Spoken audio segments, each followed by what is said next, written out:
Chapter 51. A Basketball Case, Part 2. What? Lin Yi? He's here? Where is he? Pinliang was startled as well, raising his head to look in the direction Naipeo was pointing at. As expected, Lin Yi was walking in leisurely in his school uniform, his bag slung over his shoulder. Fuck, this guy's pretty relaxed.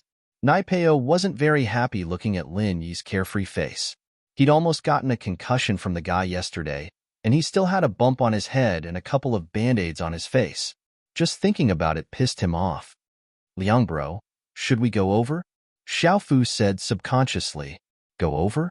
Why the hell would we go over? You think you can beat him? Pinliang said as he looked at Xiaofu. Did Lin Yi think he was that good at fighting? Wasn't he the same as yesterday? Xiaofu reacted immediately. The three of them had been beaten to a pulp by Lin Yi yesterday, and going over now was just asking for trouble. He shrunk his head and looked at Lin Yi helplessly. Pinliang and the other two were still pissed off when they saw Zhou Ruoming stop Lin Yi and let him pick up the ball. They stared at Lin Yi as if they were watching a good show. Ha, this is great. Someone's going to take care of Lin Yi for us, Xiaofu said as he watched the situation unfold. Zhou Ruoming was a ruthless man, especially with a gangster brother. If Lin Yi were to get into a conflict with him, he wouldn't even need to go after Lin Yi. Zhou Ruoming would be the one to kill him. With Lin Yi's personality, there's no way he'd let him pick up the ball, Naipeo said proudly. Zhou Ruoming's pretty good at fighting. This is going to be a good show. Pinliang, on the other hand, was quite interested in the conflict between Lin Yi and Zhou Ruoming. If it was as Naipeo said, then it'd be nice to let Zhou Ruoming beat up Lin Yi first. It can't be, right? When did Lin Yi become so weak? Gao Xiaofu's jaw dropped when he saw Lin Yi walk over to pick up the ball. Was this still the same Lin Yi from yesterday? Yesterday's Lin Yi wasn't like this? Could it be his twin brother? This Lin Yi is infuriating. Pinliang clenched his fists. He's such a pushover. He's so obedient in front of Zhou Ruoming. Is he looking down on me? I swear to kill him. Naipeo and Xiaofu were pissed as well. This was a provocation. A naked provocation. Were they any worse than Zhou Ruoming and the others? While the three of them were still angry, a dramatic scene happened.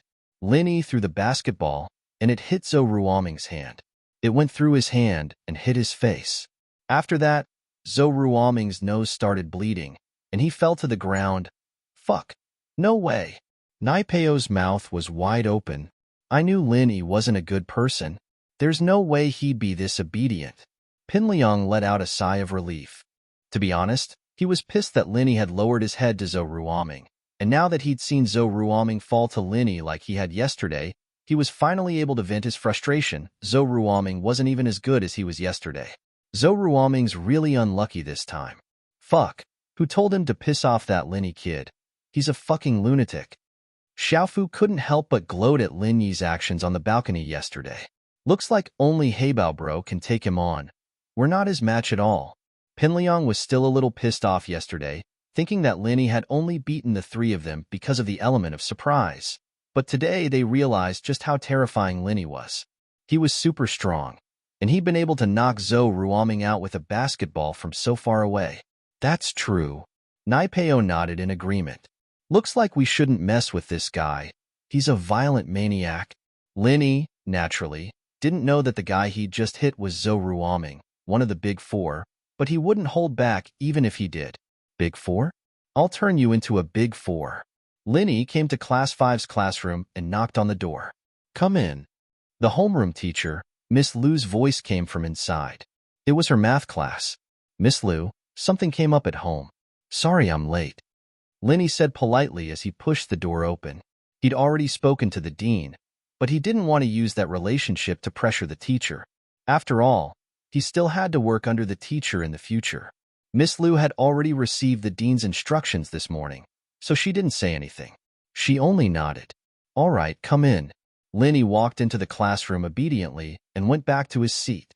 Yushu looked at Lin Yi, shocked. She turned to Mingyao.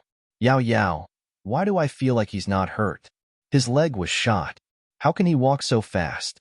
Who knows? Mingyao glanced at Lin Yi and curled her lips. Maybe he's just happy with his love life. Mingyao didn't know why, but she remembered the scene between Lingshan and Lin Yi in the hospital yesterday. Lingshan, that little vixen. I thought she was all high and mighty. Yushu said angrily as she recalled the scene yesterday. She was even more upset that her brother would like a woman like that. Although, in Yushu's eyes, Lin Yi was still passable. He was a handsome and capable man. But he couldn't compare to her brother. She couldn't let go of the fact that Lingshan liked Lin Yi. Lin Yi, naturally, didn't know that the two girls in front of him were talking about him. Lin Yi took out his math textbook and flipped to the page where the teacher was revising. He listened to the class quietly. All the classes had ended, and the only thing he had to do now was to revise what he'd learned in the past.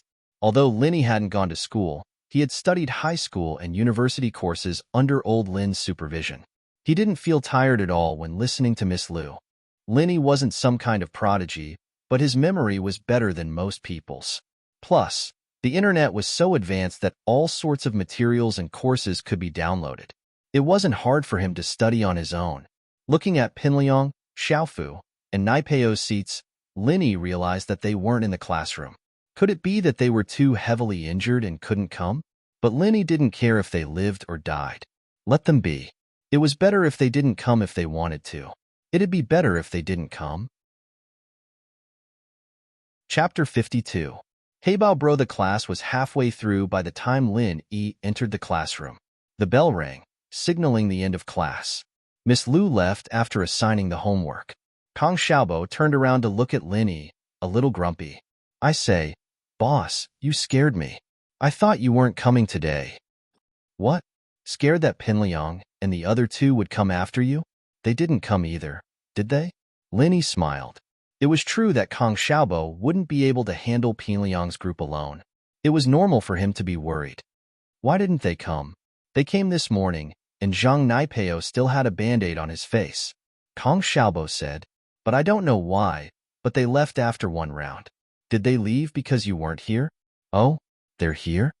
This was out of Lin Yi's expectations, but whether they came or not didn't matter to Lin Yi.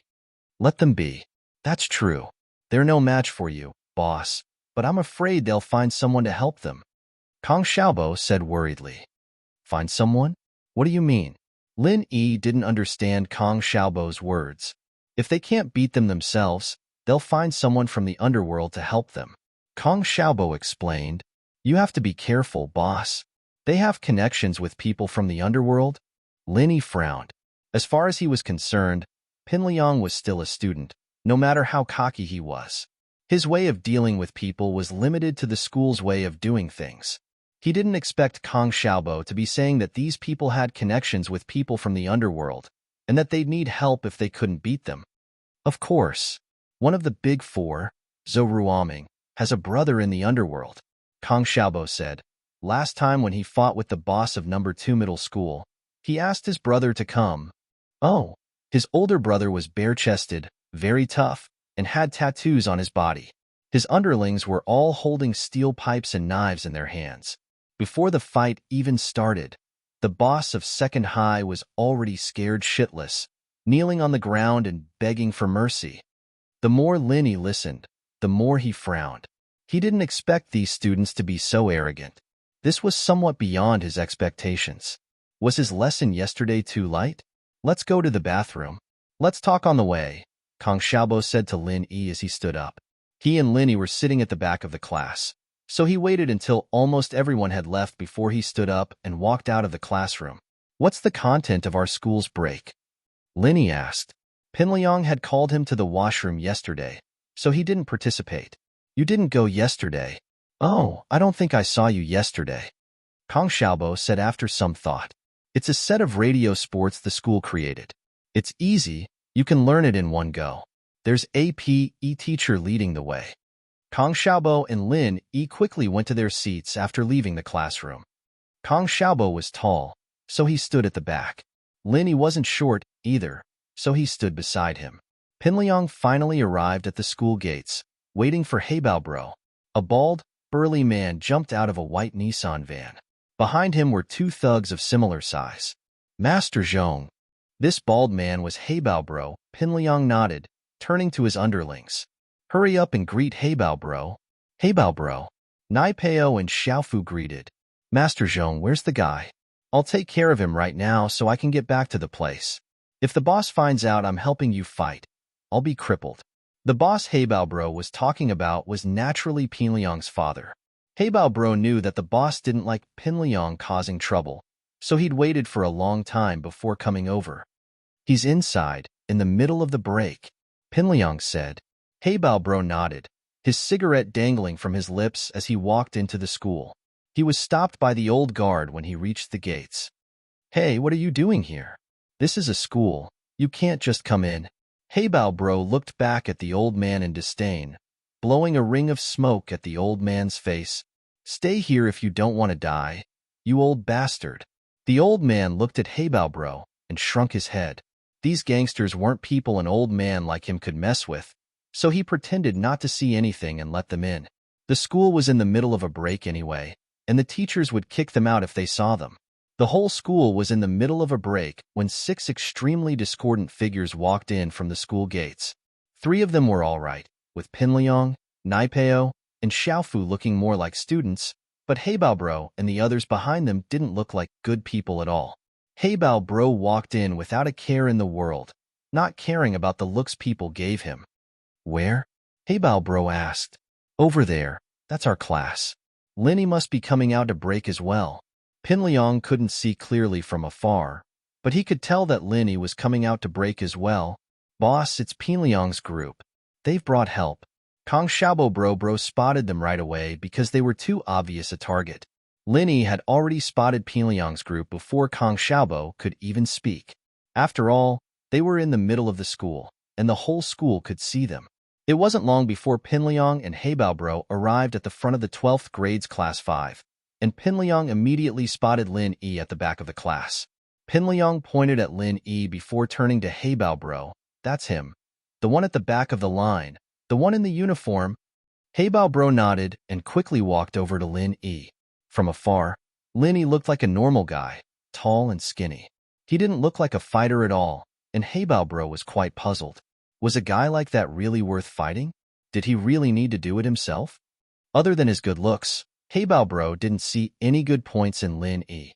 He just looked like a poor student no matter how he looked at him. He didn't look like he could fight at all.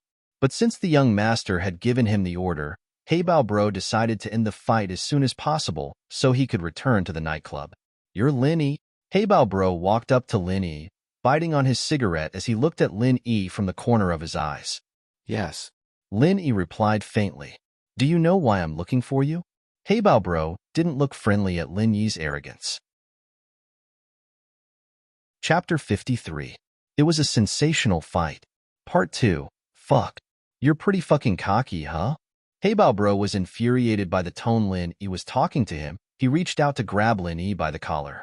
Lin Yi reached out with his left hand and grabbed Heibao Bro's right hand, using his right hand to pinch Heibao's cheeks.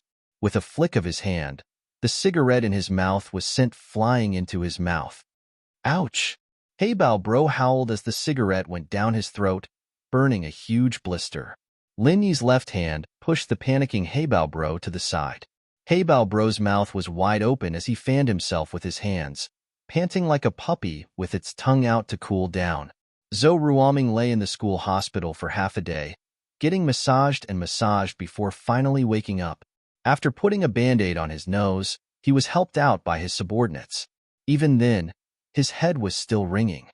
What the fuck? Which class is that kid from? Zhou Ruoming said hatefully. Find him. I'll beat him up so bad his mother won't recognize him. We don't know either. Zhou Ruoming's men didn't know which class Lin Yi was from, either. There were too many normal students in school uniforms like this, and they wouldn't attract any attention at all. Fuck. It's got to be someone from our school, that's for sure. You guys go look for him, class by class after class. Beat him to death when you find him. Ruoming said fiercely. Don't worry, Ming Bro. The underlings quickly responded. Although they were shocked by Lin Yi's skills earlier, there was no need to be afraid of him now that there were so many of them. The group walked out of the school hospital to find the students in the middle of the day. One of Zhou Ruoming's men saw Pinliang and Heibao Bro walking in, pointing at them. Ming Bro, look, isn't that Pinliang's group? They don't look like students from our school. Oh? Zhou Ruoming raised his head and looked in the direction his man pointed. Pinliang, Gao Xiaofu, and Zhang Naipeo walked into the school with their heads held high, followed by 3 bulky men. Ruoming recognized the shirtless man in the lead, the one with the tattoos all over his body. It was Heibao Bro, one of the more famous people in the underworld. Ruoming's brother had drunk with him before, and Heibao Bro had brought Ruoming along as well, so Ruoming had an impression of him. That's Heibao Bro. He's very famous in the underworld. He's famous for his fighting prowess. I wonder why Pinliang found him. Could it be that he wants to deal with our school students? One of Zhou Ruoming's men guessed. I don't know, but isn't that a bit overboard? Why would he need Heibao Bro to deal with our school students? Zhou Ruoming shook his head. He didn't know what Pinliang was planning. Zhou Ruoming and his men sat on a bench in the schoolyard, watching the situation unfold.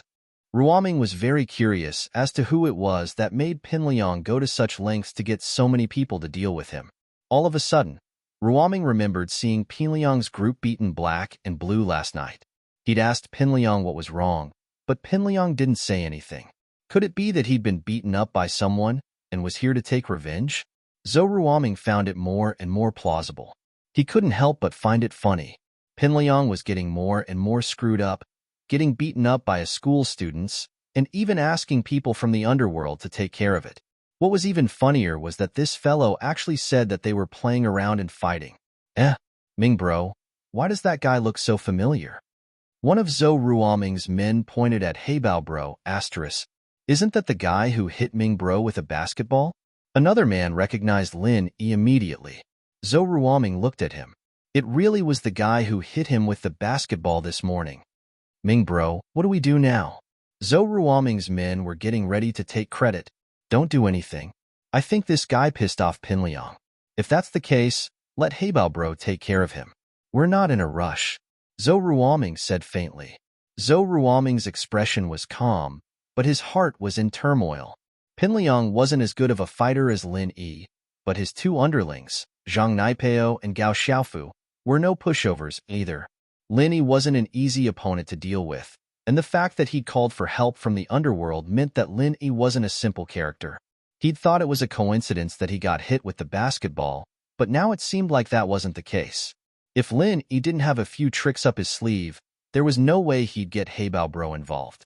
As a result, Zhou Ruoming wasn't in a hurry to cause trouble for Lin Yi. With Heibao Bro around, he'd let Heibao Bro take care of the kid first. What happened next, however, stunned Zhou Ruoming and the others. Before they could figure out what was going on, they saw Heibao Bro howling and stomping on the ground, covering his mouth. Heibao Bro had never been taken advantage of like this before. He'd fallen for a student's trick. His lungs were about to explode, and he ignored the pain in his throat as he swung his fist at Lin Yi with bloodshot eyes. Lin Yi could tell that Heibao Bro was one of those men who trained in horizontal kung fu. Lin Yi wasn't afraid of him, though. Even old Lin would hit him with a metal rod, let alone his fists. Lin Yi, however, didn't want to show off too much in school. After all, getting hit by a fist like that and still being fine was bound to attract attention.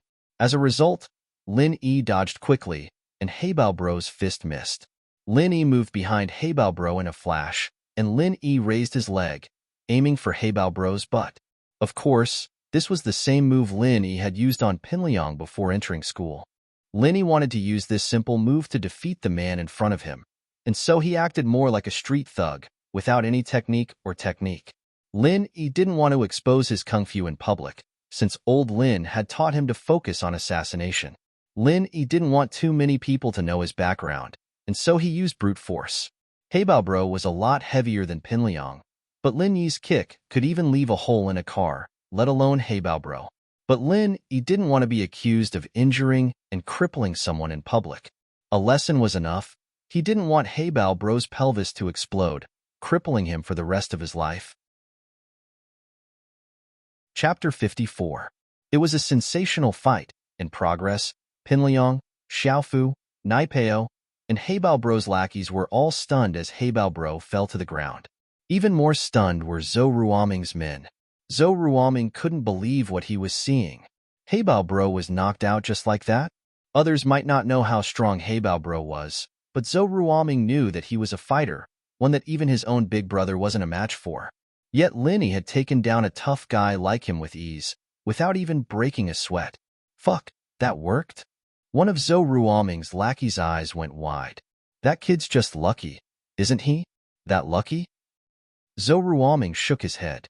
He wasn't an idiot, and in fact, he was one of the more intelligent ones. He didn't think that Linny had gotten lucky to beat Heibao Bro. Who was Heibao Bro? He was a guy who fought like he ate. He'd been on the battlefield all these years. There was no way he'd get knocked out by luck.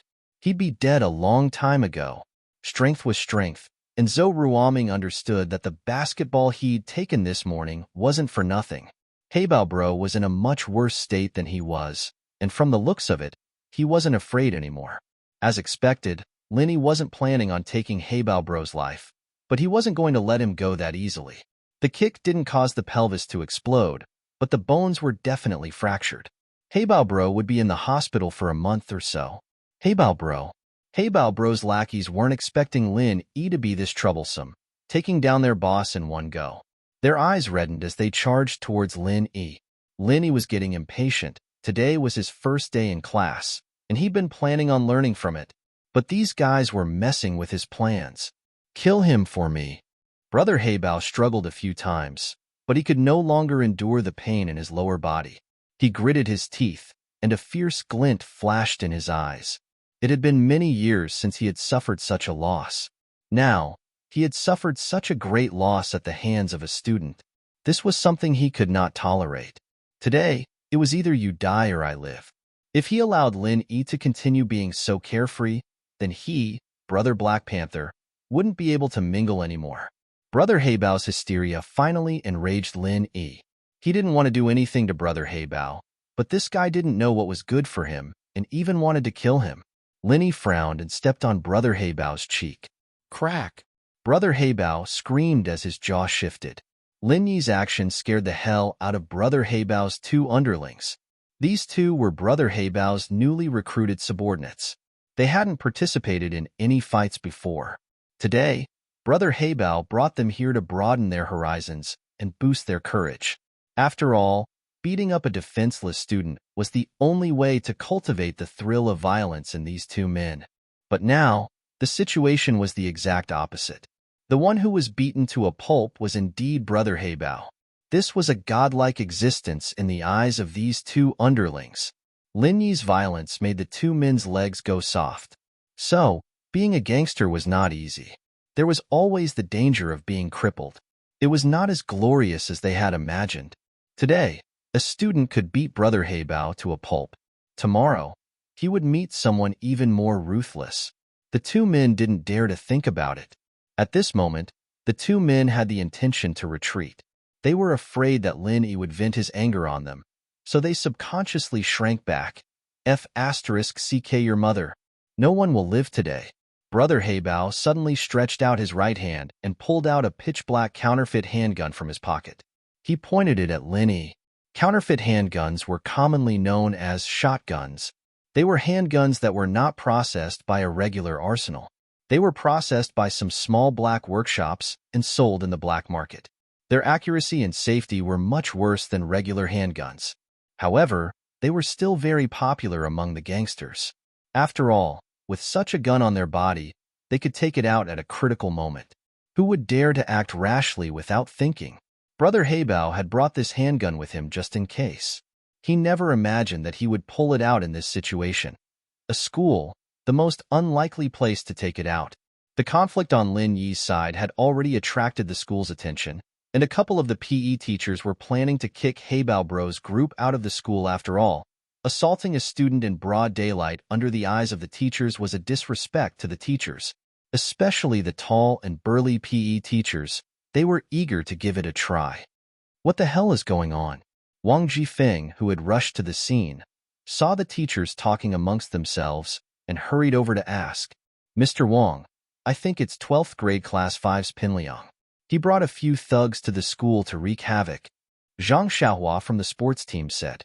He was in charge of 12th grade class 5, so he knew Pinliang. Zhang Xiaohua hated this rich second generation who didn't study and only knew how to fight and wreak havoc every day, but there was nothing he could do about it. Now that he was able to snitch on Pinliang in front of Jifeng, he felt great. Pinliang? Wang Jifeng frowned as he raised his head to look at the group of gangsters not far away. Just then, the situation changed. Heibaobro was kicked to the ground by Lin Yi, and his head fell to the ground. Wang Jifeng, too, saw the person who kicked Heibaobro. His mouth twitched. Why was this guy here? At first, Wang Jifeng thought that Lin Yi was quite polite. He might have been introduced by the shareholder Pingzhan, but he didn't look like a rich kid at all. He was wearing a clean school uniform, and he gave off a sunny vibe. But now, the truth was that he couldn't afford to offend Lin Yi. Putting aside the fact that he had Pengzhan backing him up, he'd be in big trouble if Lin Yi were to leak the information out of Pengzhan's mouth. You guys from the PE team, go take a look. Don't hurt our students. Wang Jifeng ordered the PE teachers, his words containing his own meaning. You can do whatever you want of the members of the society, but you have to protect the students of your own school. The PE teachers, of course, understood the meaning behind Wang Jifeng's words. Although Lin Yi had the upper hand now, they had to go over and continue to carry it forward. Chapter 55. It was a sensational fight. Part 2. Guns. They're armed. Zhang Xiaohua pointed at Heibaobro in shock. After hearing Zhang Xiaohua's words, the other teachers also looked at Brother Heibao. Wasn't that right? Heibaobro had a gun in his hand, and he was pointing it at Lin Yi. Don't go. Call the police. Wang Jifeng immediately felt that things were not looking good. This was no longer something that the school could control. He did not expect Brother Heibao and the others to dare pull out a gun in the school grounds. If things turned out to be a disaster, it was not something that a mere dean like him could handle. The principal would probably be implicated as well. What Lin Yi didn't expect was for Heibaobro to pull out his gun in desperation, not only refusing to back down. Aren't you King cocky, you bastard? You cocky bastard? Look at what I've got in my hand. You've never seen this before, have you? Heibaobro was hurting all over, but he was enjoying the feeling of looking down on others. Isn't it just a gun? Lin Yi said faintly as he looked at Heibaobro. Heibaobro's lungs were about to explode at Lin Yi's words. What did he mean? Isn't it just a gun? Did he think that gun was a toy? Heibaobro was pissed off. He knew that Lin Yi would be dead as soon as he moved his hand, but he liked seeing Lin Yi piss his pants in fear even more. That's right, it's a gun. Die, kid. Heibaobro's eyes were filled with hatred and violence. Bang! The sound of a gunshot pierced through the air above the school grounds, and all the teachers and students were stunned. They hadn't expected someone to open fire in the school grounds, and the ones who were the most nervous were the 6. Mingyao gripped Yushu's hand tightly, her palms already soaked in sweat. Her heart skipped a beat the moment Heibaobro pulled out his gun, as if she'd lost her bearings. In the bank, when Lin Yi stood up to face the muzzle, she didn't feel this way, but now, this feeling was unusually strong. She didn't want to admit it, but she couldn't help but pray that Lin Yi would be fine. Yushu, on the other hand, was panicking. Everything that was happening was completely out of her imagination. She didn't think that Zhong Pingliang would do something so extreme, sending people to kill Lin Yi. Pinliang didn't expect Heibaobro to pull out a gun in school. At the end of the day, he was still a student, and all he wanted was to teach Lin Yi a lesson, not to kill Lin Yi. Heibaobro had shot Lin Yi in front of everyone, and he couldn't get away with it. Kong Xiaobo looked at Lin Yi worriedly as well, but his legs didn't listen to him as he stared at the muzzle of the gun. He wanted to say something, but his legs didn't listen to him anymore. He couldn't take a step forward. Of course, Jifeng was the most worried. He never would have thought that Pinliang's men would be this cocky, using guns in school grounds, and even firing a gun. Heibaobro let out a heart-wrenching wail. All the fingers on his right hand were gone, and only half of his palm was left. It was a ghastly sight. The gun had exploded. Of course, this wasn't a coincidence. No matter how bad a counterfeit gun was, it wouldn't explode that easily. But before Heibaobro could fire, Lin Yi stepped on the gun's barrel, changing its shape. But it all happened in the blink of an eye, and even Heibaobro didn't notice it. He didn't even look at the gun after it was stepped on by Lin Yi. He raised his hand and fired at Lin Yi. That wasn't the end. Lin Yi decided to go all the way and stomped on Heibao Bro's other hand and legs. The crisp sound of bones breaking accompanied Heibao Bro's cries, sending shivers down everyone's spines. Pinliang, on the other hand, was scared witless. He hid behind the basketball hoop with Xiaofu and Naipeo, not daring to come any closer.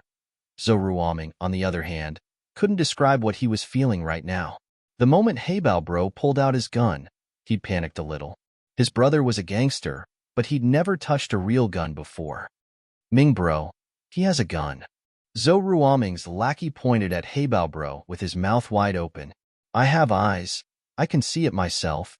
Zhou Ruoming held his breath as he glared at his lackey. He didn't want to be interrupted at a critical moment like this. Zhou Ruoming felt like he was in a movie, and he didn't have the same uneasiness as Pinliang. Whether or not Lin Yi died, he could just be a bystander and watch the show. Gunshots, howls. But instead of seeing Lin Yi lying in a pool of blood, Zhou Ruoming saw Heibao Bro howling like a madman with only half a palm left. Fuck. No way. Ming Bro, I think the gun exploded. Zhou Ruoming's lackey's eyes were wide open. Don't mess with this kid anymore. Zhou Ruoming felt a chill run down his spine as he watched Lin Yi step on Heibao Bro. This kid's a fucking lunatic.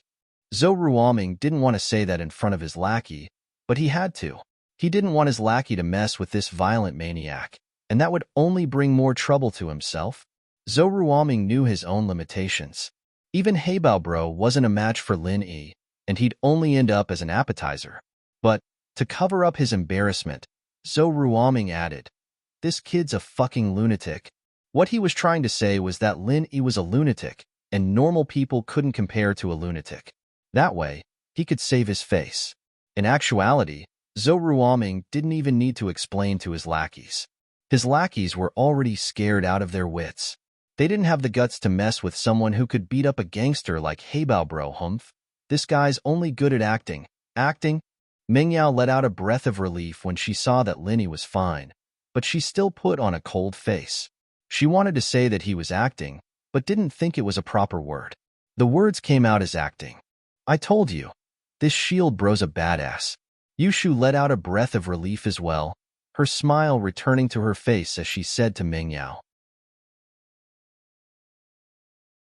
Chapter 56. It was self-defense. Ouch! Heibao Bro's eyes bulged out of their sockets. Kang Xiaobo didn't seem to be satisfied with that, as he gave him another kick. This time, Heibao Bro fainted. Lin Yi shook his head at Kang Xiaobo. That was one of the more vulnerable parts of the human body, and continuous blows could be fatal. Lin Yi might have looked cruel, but he hadn't hit Heibao Bro anywhere near fatal. Lin Yi didn't want this guy he just met at school to end up in jail for murder. After all, stop. He won't be able to take it anymore. Kang Xiaobo woke up from his hot-bloodedness after hearing Lin Yi's words. He looked at the unconscious Heibao Bro in disbelief. Xiaobo's personality had always leaned towards the cowardly side, and he'd never really gotten into a fight since high school, but in his heart, he was looking forward to a good fight. After all, it was a shame that he'd never gotten into a fight before as a man. But today, he'd done it.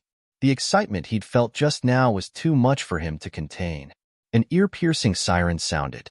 Several police cars drove into the first high school with their lights flashing and sirens blaring. Ling Shan was quite troubled. Why did so many things happen in Songshan when Captain Young wasn't home? First the bank robbery, and now a gun-wielding Communist Party member in a school. Ling Shan didn't dare be negligent when she heard that it was a gun-wielding Communist Party member. This was a major criminal case. Ling Shan ordered her fully armed men to get ready as soon as they entered the school, and they rushed to the scene of the crime. People in front, listen up. You've been surrounded. Please put down your weapons and fight for leniency. The police officer started yelling under Ling Shan's orders. Lin Yi frowned. Why were the police here? Who'd called the cops? Lin Yi didn't want to make things too big. Subconsciously, Lin Yi didn't want to see that chick song again.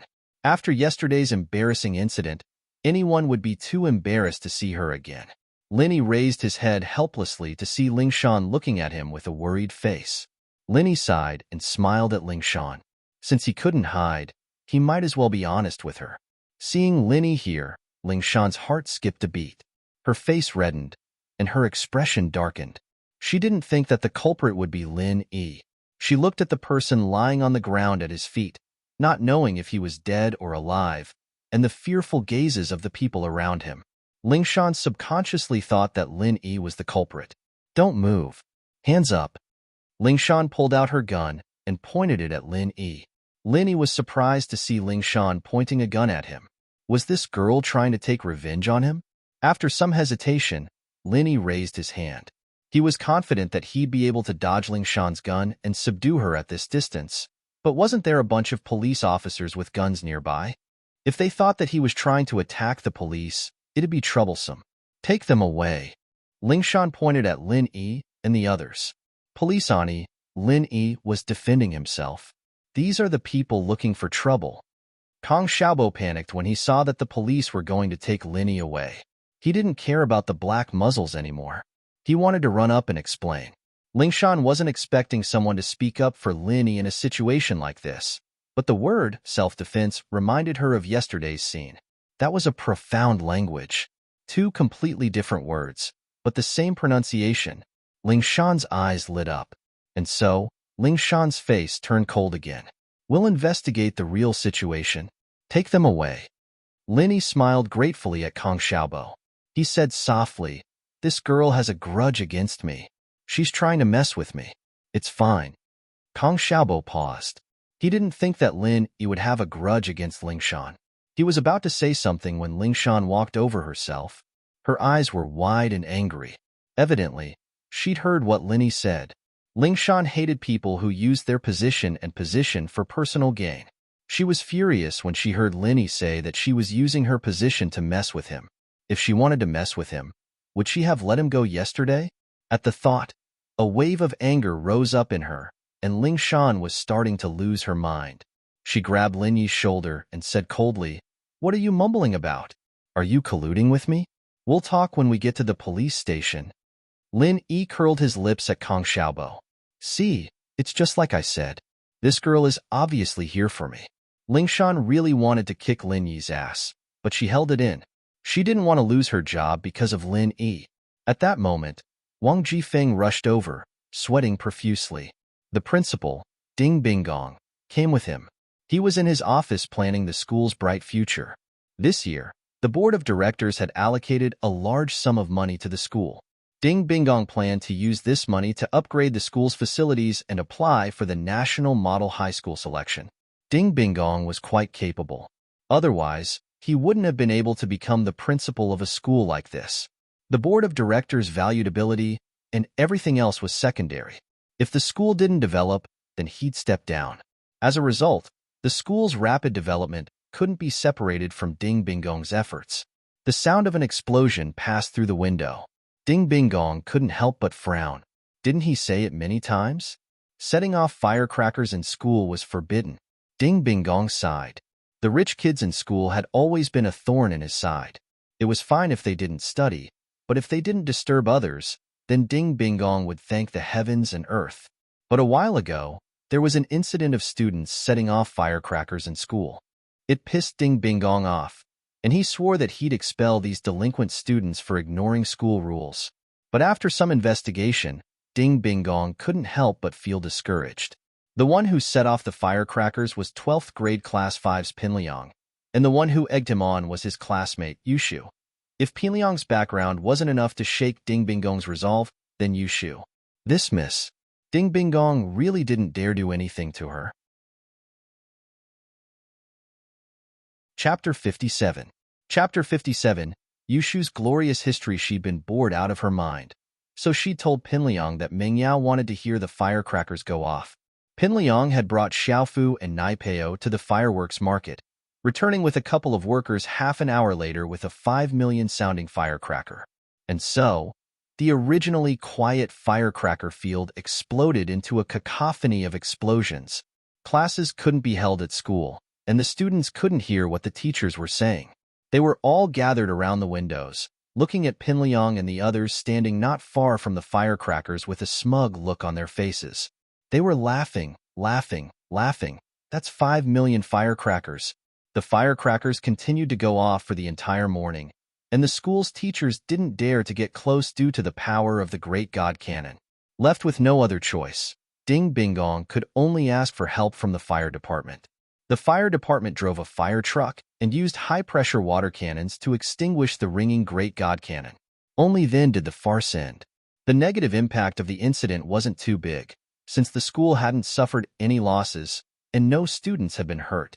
Ding Bingong quickly covered it up, and the board of directors didn't pay much attention to it. But you can't do this again and again, can you? Ding Bingong was truly pissed off this time. He stood up and walked to the window, pulling the blinds open to look at the firecracker field.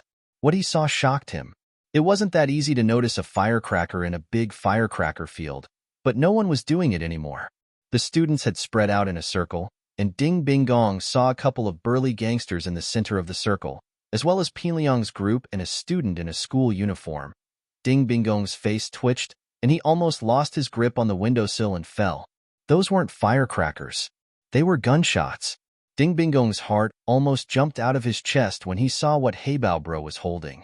He only breathed a sigh of relief after making sure that the injured person wasn't a student. He didn't have time to think about it anymore as he picked up his phone and ran out of the office. A terrorist armed with a gun in a school. If this matter were to get out of hand, he definitely wouldn't be able to take responsibility for it. Forget about applying for the exemplary high school. Even he, Ding Bingong, would have to pack up and leave. Fortunately, there didn't seem to be any casualties, so Ding Bingong was a little relieved. When he went downstairs, he ran into Wang Jifeng, who was rushing up to him. "Headmaster, bad news. Something big has happened. I've seen it. What's the situation now?" Ding Bingong waved his hand, stopping Jifeng from speaking any more nonsense and directly asking him to explain the situation. "It seems like Pinliang hired some gangsters to cause trouble for a student named Lin A, but Lin E beat them up. He's fine." Wang Jifeng introduced concisely. "Lin E." The name sounded familiar to Bingong. "It's the student that Director Chu recommended," Wang Jifeng reminded. "Ah, it's him." Ding Bingong's heart skipped a beat. Thank goodness Lin E was fine. Otherwise, the consequences would have been unimaginable. Ding Bingong calmed down after hearing Jifeng's explanation. Gangsters deserved to be beaten to death, as long as the student was fine. The two quickly made their way to the police station, only to see Ling Shan escorting Lin E into a police cruiser. Someone of Ding Bingong's position, of course, recognized Ling Shan. He walked up to her with a smile. "Captain Song, why are you taking my student away?" Ding Bingong wasn't afraid of Ling Shan, but if Lin E was taken away, it'd affect the school greatly. That was why he was smiling, especially since Lin E was someone Peng Zhan had recommended. Bingong had to be even more cautious. "Headmaster Ding, he's suspected of being involved in a violent fight. We're taking him back to assist in the investigation," Ling Shan said coldly. Bingong's face darkened at Ling Shan's lack of respect. "Captain Song, I'm quite close with your captain. Should I give him a call?" "Sure, but the captain's on a plane right now. He probably won't be able to pick up your call," Ling Shan said as she pushed Lin E into the police cruiser. Ding Bingong was infuriated. He was a man of status in Songshan, and he'd interacted with many big leaders, let alone Ling Shan. Which family didn't have a child in school? His school, especially, was a private one. It wasn't managed by the city and answered directly to the board of directors. There were all sorts of people who needed Bingong's help, but this Ling Shan didn't give him any face at all. Bingong dialed Huaijuan's number straight away, but all he got was the cold tone of the phone being turned off. It seemed that Ling Shan hadn't lied to him. Huaijuan would only turn off his phone if he had no other choice. Otherwise, his phone would be open 24 hours a day. Huaijuan was on the plane back to Songshan early in the morning. He'd been invited by a friend in the police force to help solve a case, but he hadn't expected a bank robbery to happen in Songshan a day after he'd left. He had no choice but to book a morning ticket and rush back to Songshan without stopping. Heibao Bro's two underlings were brought into the police cruiser as well. Pinliang and the others, naturally, escaped, while Heibao Bro was sent to the hospital. "Lin E, you're quite something, aren't you? You just got shot yesterday, and you're in a gunfight today?" Ling Shan said, annoyed at the nonchalant look on Lin Yi's face. Most people would be dejected when they were brought into a police cruiser, but this Lin Yi didn't seem to care at all. Linny rolled his eyes as he looked at Ling Shan before turning his eyes elsewhere. He had to admit that she was very pretty, especially when she was in uniform. It was enough to make Lin Yi's imagination run wild. What's with that attitude? I'm asking you a question, Ling Shan said, getting even angrier at the fact that Lin Yi wasn't paying attention to her. People used to say that women with big boobs were brainless, but I didn't believe them. But now, I believe you. Lin Yi raised his head, his eyes scanning Ling Shan's body a few times. What do you mean? Ling Shan said, uncomfortable under Lin Yi's gaze. Who are you calling brainless? Who knows? Lin Yi curled his lips. Anyone with a bit of intelligence would be able to tell that it was those people who came to the school to cause trouble, and I was just acting out of self-defense. You, on the other hand, arrested me. Of course, Ling Shan knew what Lin Yi was talking about. But, no matter what, Lin Yi had heavily injured that Heibao bro, and it was unknown whether he was still alive or not. It wasn't wrong of her to ask Lin Yi for an investigation. Chapter 58. It's him. We'll only know what you did after the investigation. What I see right now is that you beat up that Heibao bro, and he's in the hospital, but you're fine. Ling Shan humphed coldly. So whether it was self-defense or intentional injury, we'll only know after the investigation. Whatever you want. Lin Yi knew that Ling Shan didn't like him, and wanted to use her identity as a police officer to lecture him. Both of them knew what kind of person Heibao bro was, and Ling Shan knew that this was most likely because of what happened yesterday. Ling Shan hadn't thought that she'd be doing something like this one day, but thinking about it, it wasn't really. At the very least, it was a fact that Lin Yi had injured Heibao bro, and it wasn't wrong for her to lecture him. The police car was the type that had a front and rear compartment, and only Lin Yi and Ling Shan were in the back. The driver couldn't hear their conversation from the front, and that was why Lin Yi was more open with his words, even daring to say things like big boobs and no brains. Lin Yi turned his head away and ignored her, and Ling Shan felt bored as well. Fortunately, her phone rang at that moment, and Ling Shan picked it up. Song, it's Yang Huaijuan. Huaijuan's voice sounded from the other side. Captain Yang, you're back in Songshan? Ling Shan let out a sigh of relief when she received Huaijuan's call. She hadn't found a single clue on the bank robbery case after an entire night of interrogations, and her heart was burning with anxiety. Now that Huaijuan was back, she could finally relax. Yeah, I just got back. I'm on my way back to the station. Are you all right? Huaijuan asked. Heibao bro, a member of the Communist Party, went to Songshan's first school with a gun. I just want to deal with it. Ling Shan reported honestly. What? Heibao bro went to school with a gun? Huaijuan jumped in fright at the news, not expecting so many things to happen in Songshan in just a day. Not much, but Heibao bro was heavily injured by a student, and he's in the hospital. I've brought the student back to the police station for further investigation. Ling Shan couldn't help but glare at Lin Yi. All right, we'll talk about it when I get back, Huaijuan said with a sigh of relief. The police car roared all the way to the Songshan police station, and Ling Shan personally escorted Lin Yi out of the car. The other two underlings of Heibao bro were escorted out by other officers. At the same time, another police car drove into the yard, and Ling Shan's eyes lit up when she saw the license plate. It was Captain Yang Huaijuan's car.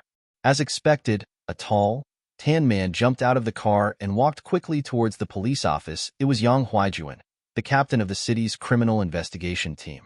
Lin Yi saw Huaijuan at the same time Ling Shan saw him. Why was it him? Lin Yi's pupils shrunk, and he quickly lowered his head. Captain Yang, Ling Shan said happily as she waved at Huaijuan. Lin Yi really wanted to give this Ling Shan a kick. Why didn't you bring me to the interrogation room when you got to the police station? Why did you greet him? He had no choice but to turn his head to the side so that Huaijuan wouldn't notice him. I didn't think we'd be right behind each other.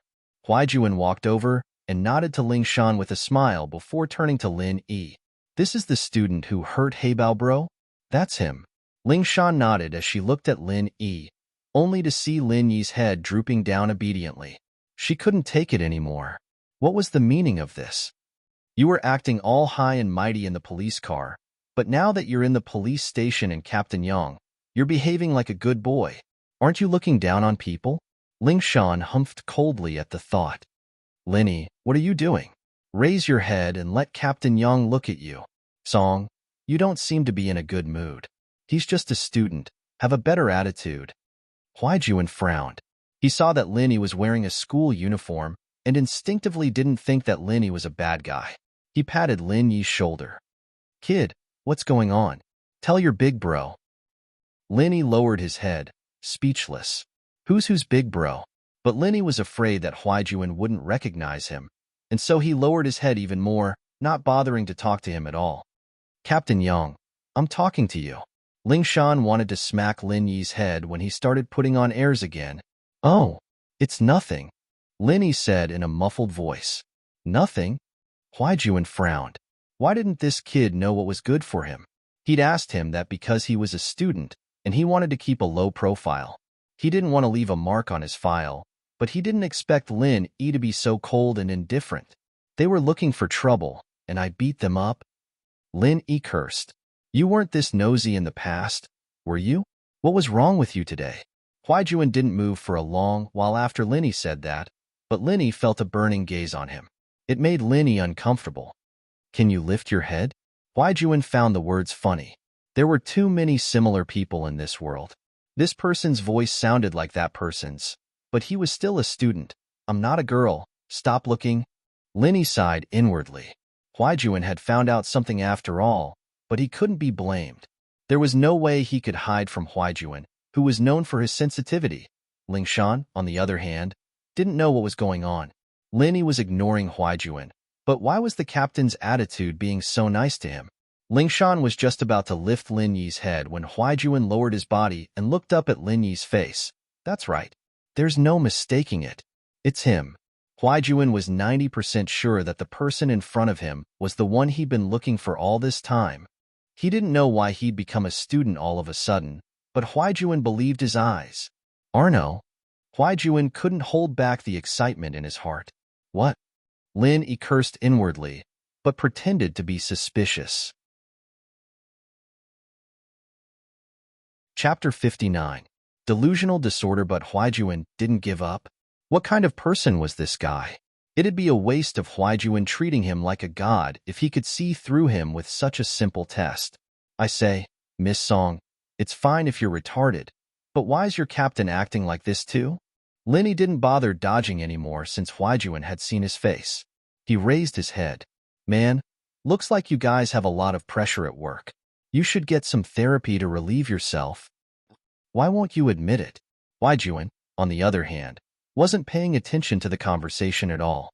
He grabbed Huaijuan's shoulders and started shaking him back and forth. I'm a hound. Don't you recognize me? Ling Shan was just about to argue with Lin Yi when she heard Huaijuan call himself a hound. Her eyes went wide. What the hell was going on? Was the captain really starting to talk nonsense because of the pressure? Man, look at that Song girl. He's seriously delusional, imagining himself as an animal. Lin Yi shook his head. Plus, he thinks I'm an animal when he sees me. That's right, he thinks I'm an animal. Ling Shan's face darkened. Captain Yang was always the calm and collected person. What was wrong with him today? He wasn't sure before, but now he was 100% certain that the person in front of him was the one he was looking for. They'd been comrades through thick and thin during those difficult times. There was no way Huaijuan would mistake someone else for someone else. Especially Lin Yi's tone of voice and the way he was talking. It made Huaijuan even more certain that the person in front of him was him. A sudden thought popped into Huaijuan's mind. Could it be that he was on a special mission and couldn't reveal his identity? Yes, that was very possible. Thinking back to the level of the mission they were on, Lin Yi's actions made sense. Song, leave him to me. I'll handle this case myself, Huaijuan said as he grabbed onto Lin Yi's arm, afraid that he'd run away. Ah, all right then. Ling Shan didn't understand why Huaijuan was so concerned about Lin Yi's situation and why he was doing all these weird things, but she still obeyed his orders out of habit. Huaijuan didn't have time to chat with Ling Shan either. He grabbed Lin Yi's hand and ran towards the office building. Lin Yi smiled bitterly as he followed behind Huaijuan. It seemed like they wouldn't be able to escape this. Bang! Huaijuan shut the door and locked it from the inside. Although Huaijuan understood that the man would be able to get out even if he was thrown into prison. Lin Yi, on the other hand, was quite carefree as he sat on the sofa in Huaijuan's office. Captain Yang, right? What are you trying to do? You need to know that we're locked in an office in broad daylight. If word gets out, man, I'm still a high school student. All right, there's no one else here, and my office is soundproof enough. You know that my nickname is Hound, and that means that my detection and anti-detection abilities are very strong. No one's going to be able to put a bug in here without me noticing. Huaijuan turned back to Lin Yi, his eyes fixed on Lin Yi as he spoke word by word. No way, right? What are you trying to do with me? Lin Yi said innocently, his eyes wide open. Stop pretending, Arno. You know what I'm talking about. Huaijuan said seriously. I'm sorry, you've got the wrong person. I'm not Arno, and I don't know what you're talking about. Lin Yi said with a shrug. I'm not mistaken. Huaijuan's face lit up as he jumped up to Lin Yi and shook Lin Yi's shoulder.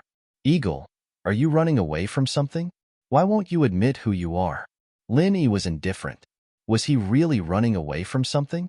Those years of war, that absolute trust between comrades, that beautiful face, that heartbroken gaze. It made Lin Yi's heart skip a beat. Ning's been looking for you all these years. Huaijuan's face was twisted. Lin Yi's denial was causing his emotions to change as well. Ning. Who's that? Lin Yi felt as if his heart was being pierced by a needle, but on the surface, he maintained a calm expression. You dash. Huaijuan's eyes were bloodshot as he glared at Lin Yi. You're trying to run away, aren't you? You're going to ruin her life. Huaijuan clutched at his chest abruptly as beads of sweat rolled down his forehead like rainwater. His face was white and twisted, and his body was trembling uncontrollably. What's wrong? Lin Yi was startled. Yes, he could deny everything, but Lin Yi couldn't just turn a blind eye to his former comrade, someone he'd put his life in. Huaijuan pulled out a bottle of medicine from his pocket with difficulty, opening it with trembling hands and popping a pill into his mouth. His face relaxed a little after a while, but he was still panting heavily. Lin Yi glanced at the label on the bottle. It was an imported sedative and painkiller. His face changed instantly. Why are you taking this medicine? Lin Yi was well aware of Huaijuan's physique. He was as strong as a bull, and it was impossible for him to have any hidden illnesses. But now, you're finally admitting it? Huaijuan's face was still pale, but there was a trace of a smile on his lips. Let's not talk about that for now. What's wrong with your body? Lin Yi asked as he helped Huaijuan onto the sofa, no longer bothering to deny it. I'm not that fragile, I'm fine, Huaijuan said with a grin on his face.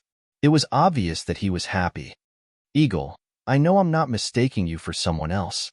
You've grown taller these past 2 years, and the sharpness in your eyes has lessened, but I still recognize you. Fine, I'll admit it. Tell me what's wrong with you first. Also, why'd you retire? Isn't the organization you're with a lifetime membership? Lin Yi couldn't imagine what had happened to Huaijuan in the past 2 years.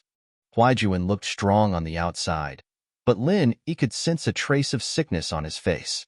Old Lin was a famed miracle doctor in the village, and so Lin Yi's medical skills had been passed down to him as well.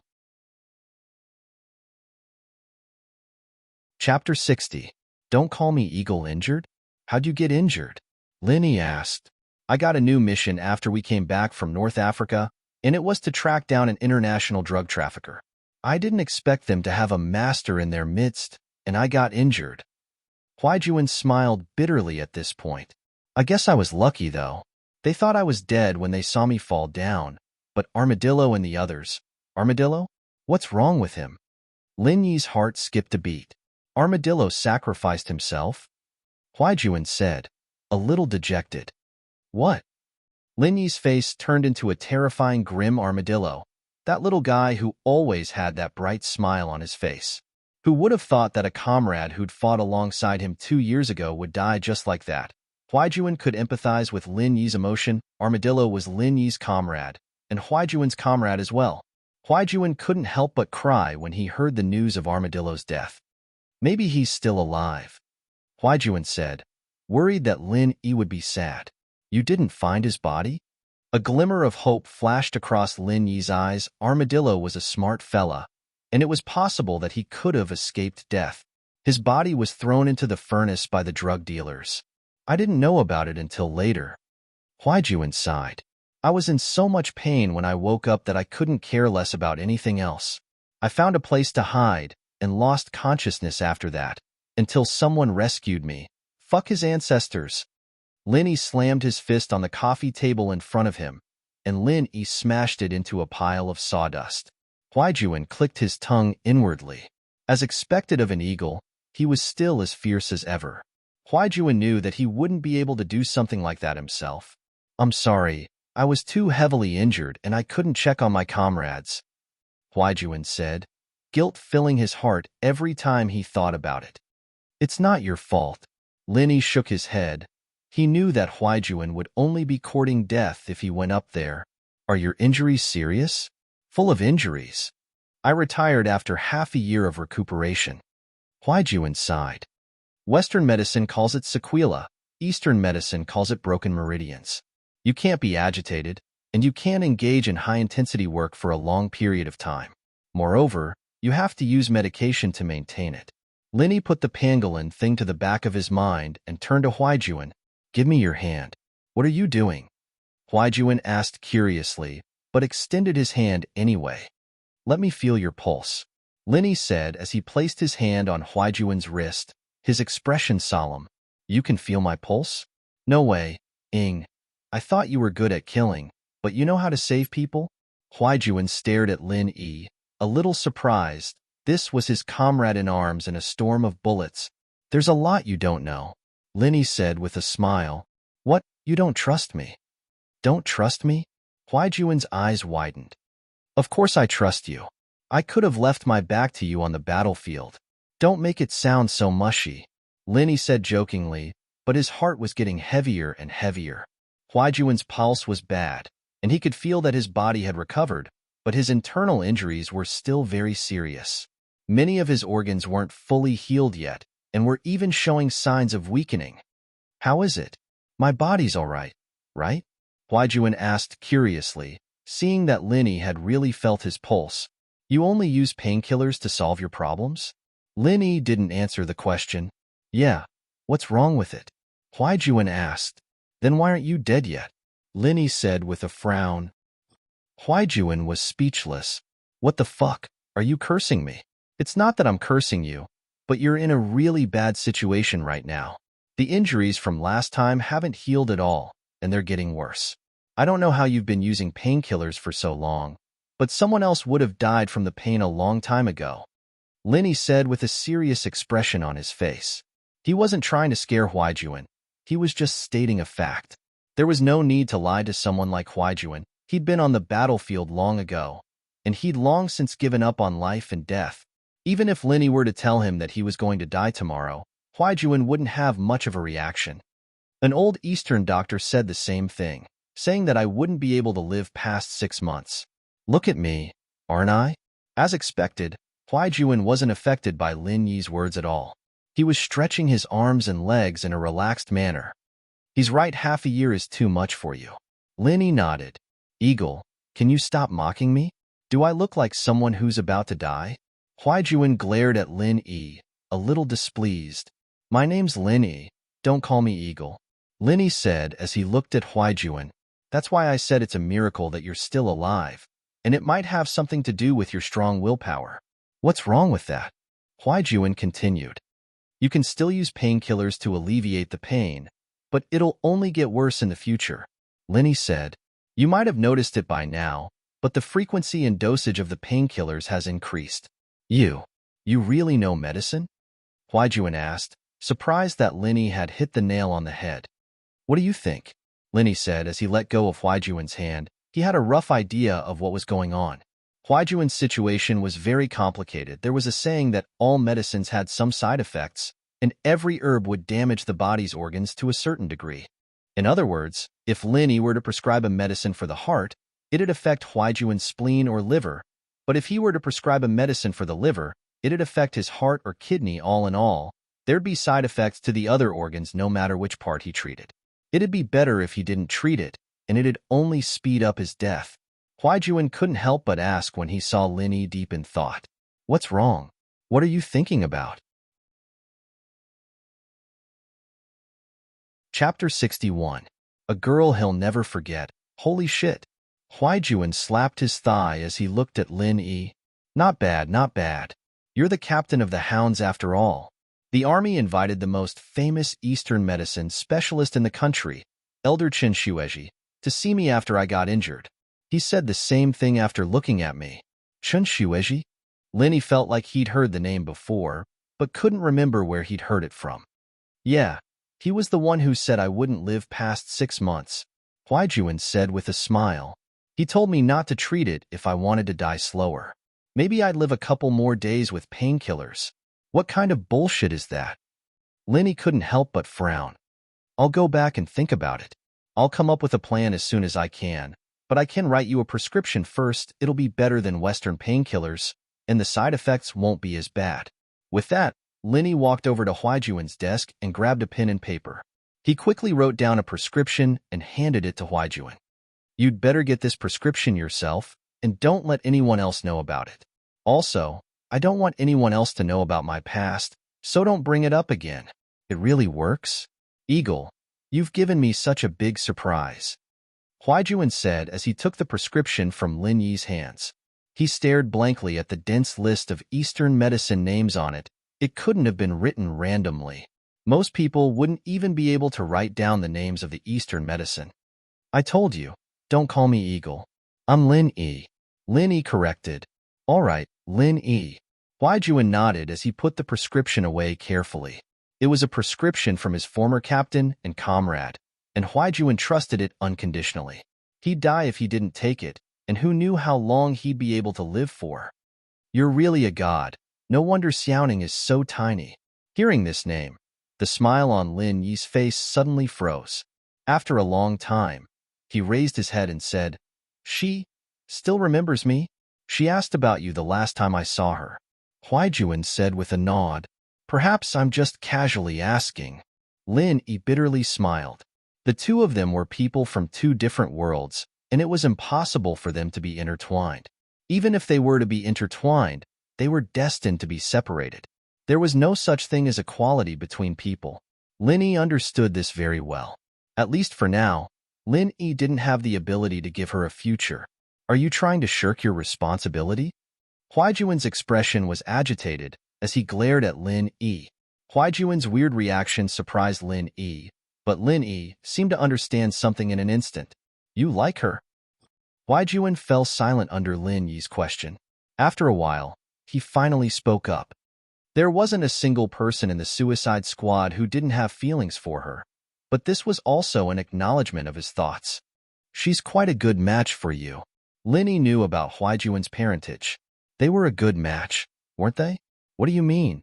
Huaijuan jumped up as if his foot had been stepped on. He pointed at Lin Yi with a dark expression. What kind of person do you think I am? You can't bully a friend's wife. I, Hound, wouldn't do something like that no matter how much of an asshole I am. She's not my wife, Lin Yi said faintly with a shake of his head. All right, I'm leaving. I'll leave Lingshan's matter to you. I'm sure it won't be a problem. With that, Lin Yi stood up and walked towards the door. I really want to kill you, Huaijuan said as he aimed a punch at Lin Yi's back. Lin Yi didn't even turn his head as he grabbed his arm. As long as you can do it. Huaijuan knew that the gap between him and Lin Yi wasn't small at all, and he let go of Huaijuan's arm dispiritedly. Lin Yi, on the other hand, let go of Huaijuan's arm and walked out of the office. Lin Yi's expression didn't change much, but his thoughts couldn't help but wander back to the days of war. The girl he met and parted with in his life. These 2 years, Lin Yi would often wake up from his training at night, sweating profusely every time. This was something that Lin Yi hadn't experienced ever since he started practicing the art of dragon mastery. But those melancholy eyes were like a demon in his heart, filling up Lin Yi's nights. Lin Yi couldn't help but wake up from his training every time he saw that sad and resentful gaze. It was a never-ending nightmare. Had he really forgotten about her? Obviously not. She was a girl that any man would never be able to forget for the rest of their lives. But Lin Yi knew very well that her radiance didn't belong to him. If the 17-year-old Lin Yi still had a trace of arrogance in him, the current Lin Yi understood the cruelty of reality. Going to her would only bring trouble to her, and the people around her. They weren't of the same social class, and a nobody hitting on a princess was bullshit. From the moment Lin Yi was taken away by the police, Chief Chin's phone never stopped ringing. First, it was the headmaster of first school, Ding Bingong. Chief Chin was very careful with Ding Bingong's calls and promised him that he'd investigate the matter thoroughly. However, the people who called later were getting more and more important. First, it was Peng Zhan's Uncle Fu, and now it was Peng Zhan himself. Chief Chin had no choice but to call Ling Shan, urging her to solve the case as soon as possible. She had to be fair and just, and he couldn't let people talk behind his back. But the news he got from Ling Shan was that Huaijuan had just come back and taken Lin Yi away. Chief Chin had no choice but to call Huaijuan again. What? He's released already? Chief Chun was startled. Wasn't this Huaijuan a little too fast? Yeah, it was a gang that came to the school to wreak havoc, and it had nothing to do with Lin Yi. I told him to go back after I understood the situation. Huaijuan reported in his usual professional tone. As long as you're fine. Chief Chin sighed in relief. He could answer to Bingong and Peng Zhan now. Chapter 62. A secret talk. Ling Shan blinked oddly at the calm and collected Huaijuan. She couldn't hold it in any longer. Captain Yang, do you know Lin Yi? He looks like a friend of mine. I got too excited and made a mistake. Huaijuan said with a smile. I hope you didn't get scared? Since Lin Yi didn't want him to reveal his identity, Huaijuan couldn't say too much. No. Ling Shan shook her head. What kind of friend could make Captain Yang lose his composure like that? But she didn't ask. Lin Yi was just about to flag down a taxi when Faubert's Bentley stopped beside him. Faubert poked his head out. Get in, Mr. Lin. Lin Yi nodded, not bothering with pleasantries as he walked over and opened the door to the front passenger seat. He was surprised to find another man in the back seat, Peng Zhan. Hello, Uncle Chu. Lin Yi greeted politely. Are you all right, Lin Yi? Peng Zhan asked, a kind smile on his face as he looked at Lin Yi. Lin Yi had always thought that Peng Zhan was being a little too nice to him. Was there some sort of secret behind all this? But since Peng Zhan wasn't going to talk about it, Lin Yi didn't press the issue. It's nothing, just a couple of Communist Party members trying to cause trouble at school. I taught them a lesson, and the police let me go after understanding the situation. That's good. Peng Zhan nodded. Yao Yao's situation, it's all thanks to you. I just heard about what happened yesterday from Li Fu. You did a great job. It's what I should do.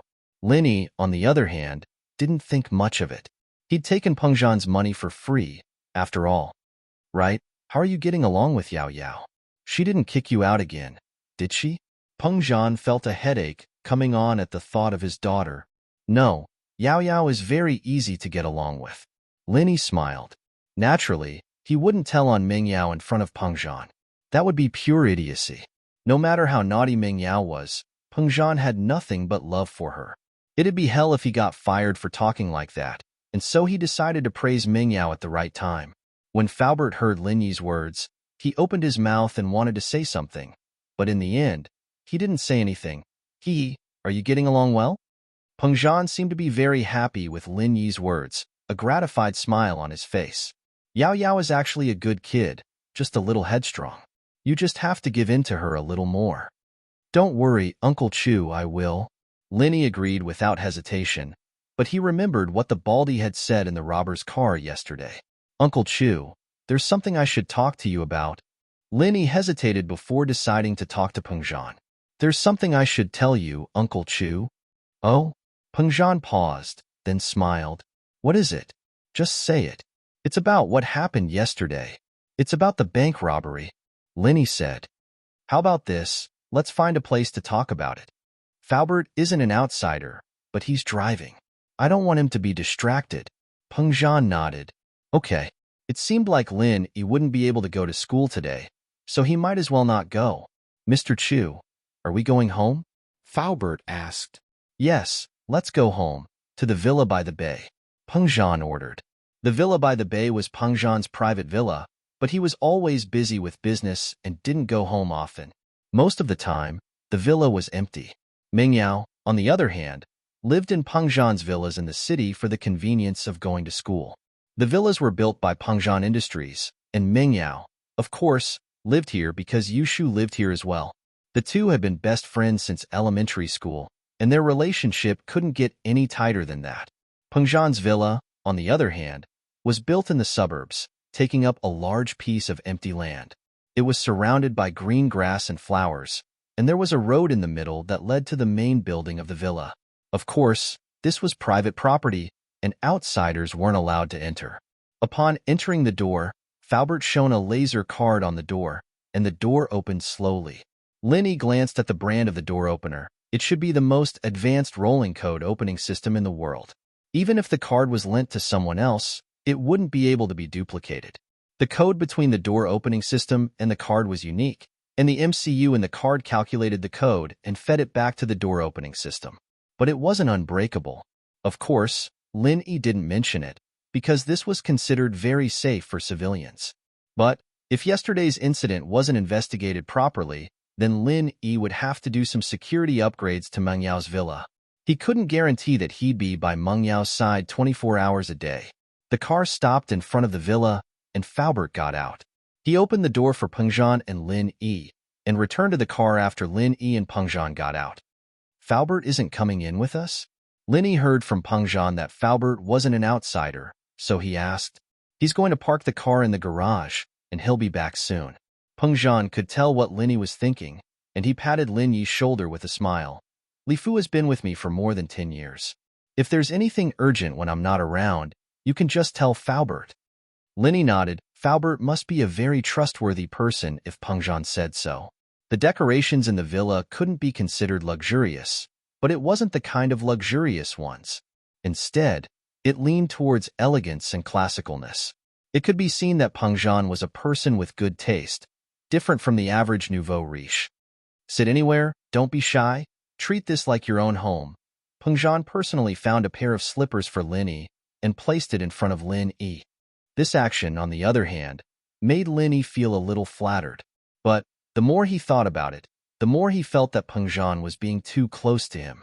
It didn't seem like he was treating a subordinate like this, but more like he was treating his own family.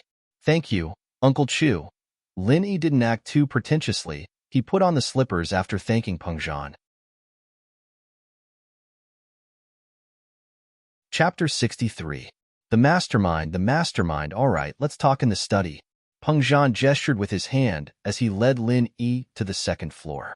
The study was at the end of the second floor, perhaps because they didn't want to be disturbed, but there wasn't even a housekeeper in this spacious villa.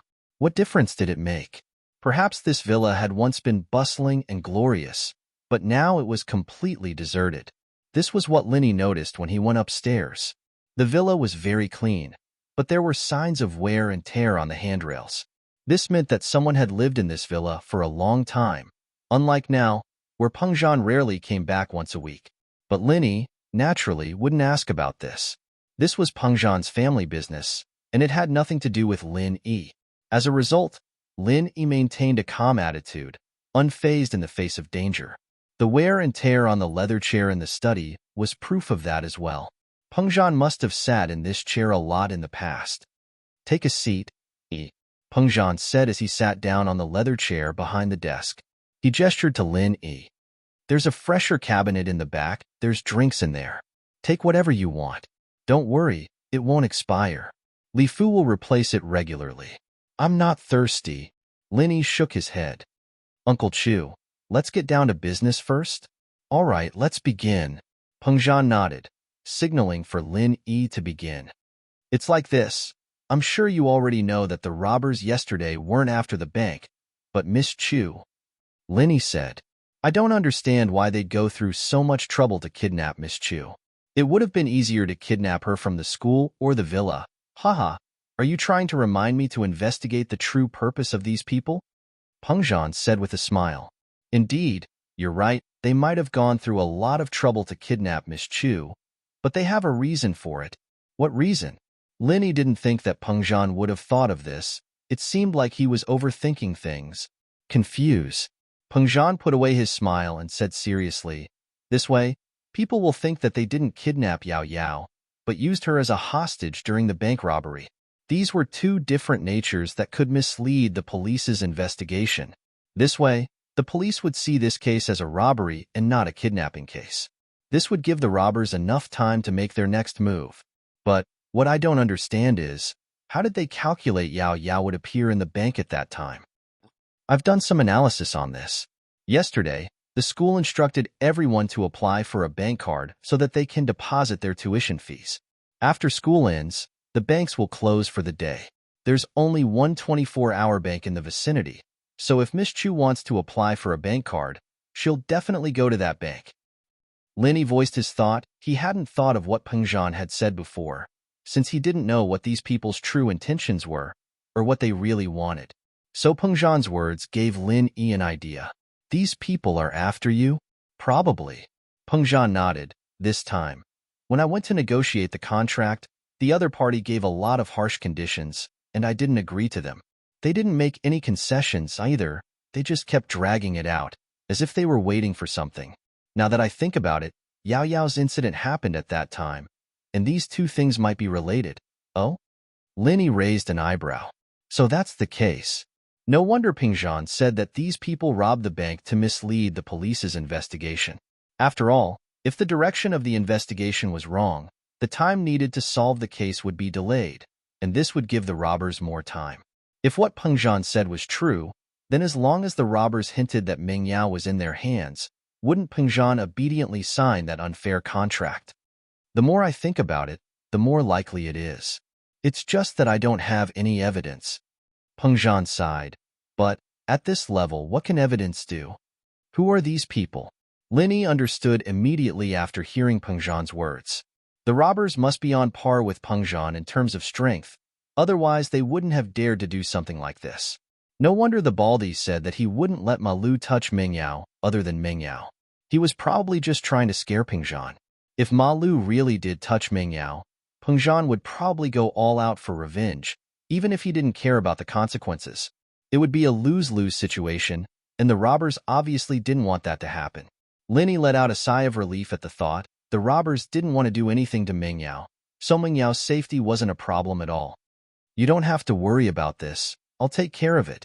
Humph, I, Peng Zhan, am no pushover, trying to use this kind of method to force me to submit. Peng Zhan paused here and waved his hand. Forget it. Let's not talk about this. Just take good care of Yao Yao. Remember to give her some love. Her mother left when she was young, and I'm always busy with my business. I lack love. Peng Zhan sighed. Her mother left when she was young? Linny sighed to himself. The miss was really pitiful, losing her mother at a young age and having a busy father all day. What was the difference between that and having no parents at all? Linny was an orphan as well naturally. He could understand the bitterness of the situation. He nodded. Don't worry, Uncle Chu. I can understand Miss Chu's feelings. Forgive me. What an evil word game. When Linny heard Peng Zhan say that Meng Yao's mother left, he thought that her mother had passed away. The word left did indeed have that meaning. But in reality, what Peng Zhan meant was that the Mrs. Mother had really left, not died. That's why Linny made such a huge mistake. Yes, that's why I asked you to come and keep her company, you two. Forget it. Let's not talk about this for now. It's a bit sudden to talk about it now. It's not too late to talk about it in the future. Peng Zhan hesitated, deciding to talk to Linny about his father and elder Lin's decision later.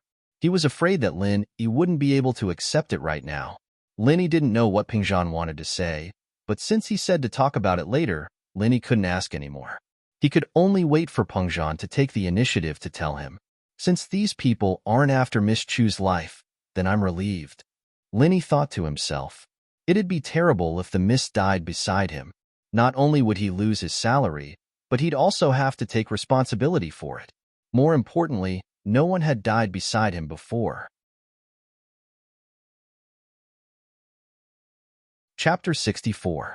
Quick detection. Faubert's voice came from outside the study not long after the two were done talking about Meng Yao's family. Linny wasn't sure if he'd waited for the two to finish their conversation before knocking, or if he just happened to come up at that moment. Peng Zhan had said that Faubert was a trustworthy person, but Linny had the feeling that Peng Zhan was hiding something from him. He'd asked Lin Yi to accompany Meng Yao not just for a study companion, a babysitter, and a bodyguard, but for a deeper reason. Peng Zhan didn't say what it was, and Linny believed that Faubert wasn't privy to it either. Pengzhan was probably the only one who knew. "Mr. Chu, I've parked the car. May I come in?" "Come in. I was just talking to Yi about yesterday's incident," Pengzhan said. Faubert pushed the door open and sat down on the sofa beside Lin Yi. "We were talking about why the kidnappers chose the bank earlier, and Yi said that it's because the school requires every student to get a bank card to save their tuition and fees." Pengzhan continued the topic when he saw Faubert come in. "From this, we can see that there's someone in Yao Yao's school. The kidnappers wouldn't have chosen this time to rob a bank." "Yes." Lin Yi nodded. "That's what I was thinking, too. Besides, I think this person should be a staff member of the school, not a student. Only a staff member would know about these things beforehand, and by the time the students knew about it, it'd already be time for school to end. It'd be too late for the kidnappers to make preparations." "Not bad." Pengzhan nodded approvingly, pleased with Lin Yi's intelligence. "I'll look into the school as well. But, never mind, let's not talk about that. What, is there a problem? Isn't Uncle Chu one of the directors of the school?" Lin Yi asked curiously. "Shouldn't it be easier for Pengzhan to look into things in the school?" "I'm a trustee, yes, but there are 3 trustees in the school, and each of them owns a portion of the school's shares. You can imagine how difficult it would be to investigate." Pengzhan didn't hide it from Lin Yi, since it wasn't anything confidential. "I see. I'll keep an eye out when I go to school then," Lin Yi said after listening to Pengzhan's explanation. At this point, Lin Yi had a general idea of what was going on. The kidnappers didn't want Meng Yao for money or her life, but they wanted to use Meng Yao to force Pengzhan to compromise on their business partnership. Moreover, the kidnappers did not choose other places to carry out the kidnapping completely to confuse the police and delay time. If Pengzhan's daughter had been kidnapped, one could only imagine how much effort the police would put into searching for the kidnappers. Meng Yao would have been found by the police before they could achieve their goal.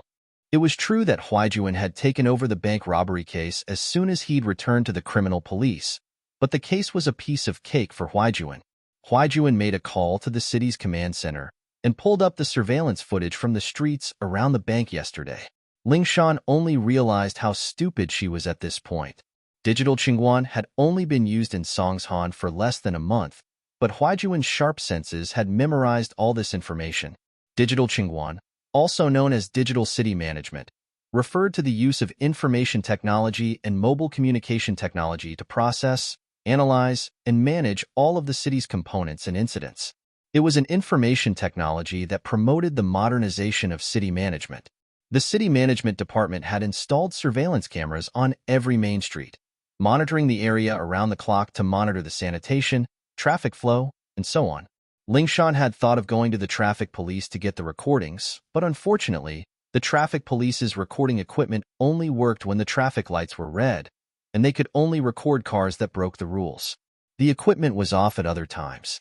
Lingshan had no choice but to give up. What she didn't expect was for Huaijuan to think of using the surveillance footage to solve the case. It seemed simple enough, but it only meant one thing: she wasn't careful enough. Things that seemed to be insignificant to the job often played an unexpected role at the critical moment. With the surveillance video, everything became much easier. Because the city management's round-the-clock surveillance camera had just been activated recently, it was still in the trial stage. Not many people knew about it, so the kidnappers couldn't possibly know about it. In fact, they didn't know about it either. On the road that Zhang Xiaohang was responsible for, not long after the first Song A74110 car left, a second commercial van with the license plate of Song A74110 passed by.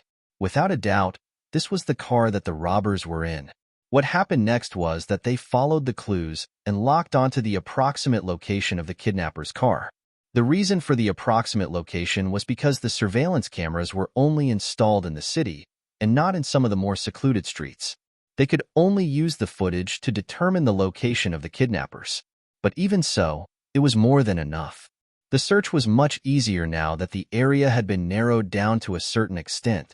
Pin Liang had been in a state of panic the entire day. He didn't think that a country bumpkin transfer student would be this strong.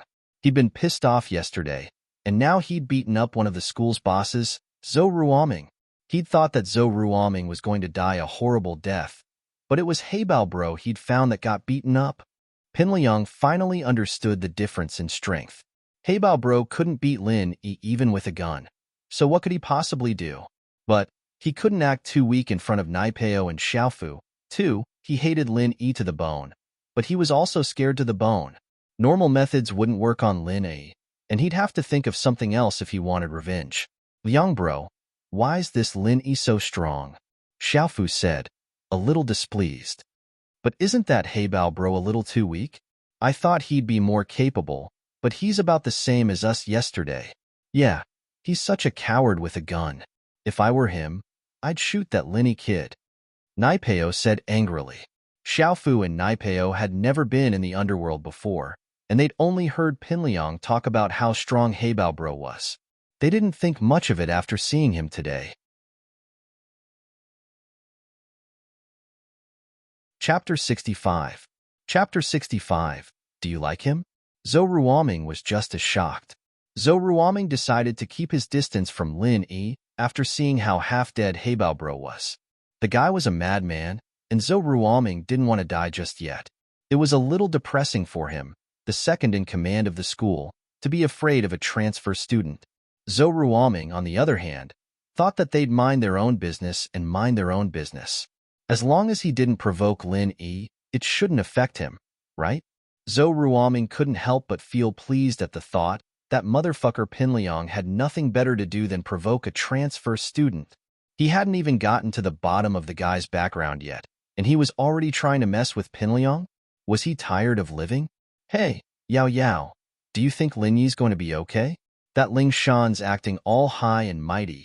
It's like she's trying to mess with Lin Yi on purpose. Yushu whispered to Meng Yao, who was flipping through her English textbook. Who cares? It's better if he gets arrested and sentenced. He won't have to bother me anymore. Meng Yao humphed. My dad's saving his salary too. You really don't care about him? Yushu looked at Meng Yao with a half-smile. Shu, what's with that look? Meng Yao frowned. Why would I care about him? All right, let's not talk about him. I still need to study. Oh, all right. Yushu pointed at the English textbook in Meng Yao's hands with a smile. Yao Yao, you're holding your English book upside down. You've been reading for so long. You're really something. Meng Yao blushed as she looked at the book in her hands. She quickly closed the book in a panic and glanced at Yushu before opening it again. She pouted. All right, I just don't want anything to happen to him because of me. After all, I'm the one who started this. I'm the one who told him to deal with Pinliang. I've already called Faubert. He'll take care of it. Haha, Yushu smiled, but her face was full of doubt. Yushu's smile made Meng Yao feel a little uncomfortable. She shrunk her neck, feeling that Yushu was staring at her with a burning gaze. However, Yao suddenly thought of something. Oh right, on the other hand, student Shu, you seem to be more concerned about Lin Yi than I am. Have you fallen for him? Me? Yeah, I like him. So what? Yushu grinned at Meng Yao as if it wasn't something embarrassing. Yushu let out a breath of relief when she heard that Meng Yao had contacted Faubert. She knew what Faubert was capable of in Songshan, and she'd wanted to call her grandpa. Huh. Meng Yao's mouth was agape as she stared at Yushu in disbelief. You like him? Ha, I like him. Why are you in such a hurry? Can't even speak properly? Are you jealous? Yushu giggled as she looked at Meng Yao's face. Jealous? If you like him, then go after him. I bet that guy's so pretty he's got snot coming out of his nose. Meng Yao's expression changed to one of disapproval. All right, then I'll go after him. Don't regret it later. Yushu said with a serious face. We'll regret it, haha. Meng Yao shook her head nonchalantly, but the words made her feel a little uncomfortable. She didn't know why, but it made her feel uneasy. I'm lying. Haha.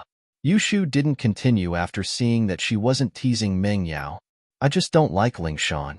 She can't touch one of our people if she wants to. Yeah, Lin Yi may be my follower, but he's still one of my people. Meng Yao didn't know why, but she let out a sigh of relief after hearing Yushu's explanation. It was an inexplicable feeling, but Meng Yao didn't think too much about it. Pinliang looked calm and collected in front of Naipeo and Xiaofu, but he was actually more afraid than anyone else. It wasn't that he was afraid of Lin Yi's revenge, But that Haybao bro would drag him out of the police station. He'd become the mastermind of the whole thing, and who knew if he'd be dragged into this? His father would definitely punish him severely, and he might even have to transfer schools. Pinliang was getting more and more annoyed when he saw Ming Yao and Yushu talking and laughing not too far away. He was a famous person in the school, but he didn't even have a girlfriend. What a joke. Zhou Ruoming, on the other hand, had gone through so many girlfriends by now that he was a tyrant in the school. He heard that he was going after some commoner beauty, Tang Yun. Truth be told, Pinliang only started paying attention to Tang Yun after hearing that Zhou Ruoming was going after her. She was a beautiful girl, and although she was wearing a school uniform, it couldn't hide her beauty. Compared to princesses like Ming Yao and Yushu, however, she was still a little lacking. Ming Yao and Yushu were from prestigious families, and they had luxurious cars to and from school. Tang Yun, on the other hand, wasn't as eye-catching as Ming Yao and Yushu. Ming Yao and Yushu were from prestigious families, and they had luxurious cars to and from school. Tang Yun, on the other hand, wasn't that eye-catching. Her body was even better than Ming Yao and Yushu's, but Ming Yao and Yushu's statuses were higher than theirs. Pinliang, on the other hand, wasn't afraid of other flies getting to her first. In this school, he was the only one who dared to go after Ming Yao. As a result, Pinliang wasn't in a rush. He had enough patience to take Ming Yao down. It was just that Lin Yi's appearance had ruined his original plan. He'd called Haybao bro to school in a fit of rage, not caring about the consequences, and even more so when Haybao bro pulled out his gun. Everything had changed in an instant, from a gangster wreaking havoc in school to a gang member with a gun. Pinliang was afraid that Haybao bro wouldn't be able to take it anymore, and if that happened, he might not even be able to stay in school, let alone pursue Ming Yao. Lin Yi walked out of the police station and looked at his phone. It was already 11 in the afternoon. There weren't any classes at this time, and he was worried about Huaijuan's injury. He'd come in a hurry, and he hadn't brought any Eastern medicine books with him. Lin Yi hesitated and hailed a taxi. To the biggest bookstore in the city. Young man, the biggest bookstores in the city are Xinhua Bookstore and Shuahai Bookstore. They're about the same size, but what kind of books are you looking for? The taxi driver asked. Oh, what's the difference between the two bookstores? I'm looking for medical books. Lin Yi's old man had brought his books back from the city, and he'd never bought them himself. Chapter 66. The Dean of Medicine Lin Yi parked his car in front of Scholar C Bookstore, surprised that they'd passed by Songshan First High School on the way. The school was only one stop away from the bookstore, and he'd be able to walk back to school after buying the books. Lin Yi paid the driver and walked into Scholar C Bookstore. He made a beeline for the medical section after asking the salesperson at the door for directions. There weren't many people in the bookstore at this hour, and even fewer in the medical section. There was only an old man who looked like a pedant flipping through some books in front of a bookshelf. Lin Yi followed the labels on the shelf and found the book he was looking for. There were a couple of uncommon herbs in there, and Lin Yi wanted to confirm them. Huaijuan's internal injuries were complicated, and his bodily functions had been completely messed up under the effects of the painkillers. He didn't know why he wasn't dead yet, but there had to be a master taking care of his body. After all, Huaijuan's family was a force to be reckoned with. You like Eastern medicine, young man? He didn't know when, but the old man had walked up to Lin Yi, looking at the book in Lin Yi's hands as he asked. I've done some research. Lin Yi smiled and nodded at the old man. Are you a student from a medical university nearby, young man? The old man didn't seem like he was going to let the matter drop. No, I'm a student from Songshan First High School, Lin Yi replied casually. He didn't dislike the old man at all. He could tell that the old man was the academic type. Lin Yi wouldn't have bothered to say a word to the old man if he were the type of person who'd use conversation to achieve his goals. Oh, a high school student? The old man was a little taken aback by Lin Yi's words. There were very few young people who were interested in Eastern medicine these days. There were some students from medical universities who'd come to the bookstore to look up information for exams, but they didn't have much interest in Eastern medicine. He'd been looking for a disciple to inherit his legacy all these years, but to no avail. He didn't expect to meet a high school student who was interested in traditional Chinese medicine in the bookstore. There were quite a lot of students in the medical college who studied traditional Chinese medicine, but most of them were inclined to Western medicine. They just wanted to broaden their knowledge by studying traditional Chinese medicine. They never thought about making traditional Chinese medicine their future career and research direction, which made Guan Xuemin very disappointed. To inherit his legacy, he must first be interested in TCM. If he felt that Western medicine was better than TCM, how could he talk about inheriting his legacy? Young man, which do you think is better, traditional Chinese medicine or Western medicine? Guan Xuemin couldn't help but ask. They all have their own strengths, but I'm more inclined towards Chinese medicine. Lin Yi closed the book in his hand and picked up another book next to it. He found the information he wanted and started reading. Western medicine treats the symptoms while Chinese medicine treats the root cause. In some cases, only by treating the symptoms can the root cause be cured. However, it's not a good thing to simply treat the symptoms but not the root cause. Although Lin Yi's words were a bit ambiguous, they truly hit the nail on the head. He wasn't a die-hard traditional Chinese medicine fan. On the contrary, he had a deep understanding of Western medicine. Both had their own strengths and weaknesses. Only by learning from each other could they save the world. Young man, are you interested in applying to medical college? Guan Xuemin's love for talent was aroused. The more he looked at Lin Yi, the more he liked him. I haven't thought about it yet. It depends on my family. Lin Yi indeed hadn't thought about it yet. It wasn't up to him to decide which university to apply to. It was up to his old man and Chu Pingzhan. If he was fired during this period of time, he wouldn't even be able to think about going to university. He would just have to go back to the mountains. I see. Guan Xuemin was a little disappointed after hearing Lin Yi's words, but he still didn't give up. He took out a business card from his pocket and handed it to Lin Yi. Young man, this is my business card. You can go back and talk to your parents about it. If you're interested in studying medicine, I can help you with the recommendation procedures. I still have this little bit of authority. Lin Yi heard Guan Xuemin's words and was a little surprised when he received the business card. The dean of Songshan Medical University School of Traditional Chinese Medicine, Guan Xuemin. After seeing Guan Xuemin's identity, Lin Yi didn't doubt his words anymore. Not to mention the dean of a university, even a dean of a faculty in a school had a lot of authority. Thank you. Although Lin Yi didn't have plans to study medicine, he still took the business card politely. Of course, if you have any questions about traditional Chinese medicine, you can call me, Guan Xuemin said. Although he didn't achieve his goal, Guan Xuemin still hoped that Lin Yi would contact him more often. Okay, Dean Guan. Lin Yi nodded. Guan Xuemin seemed to have something else to do.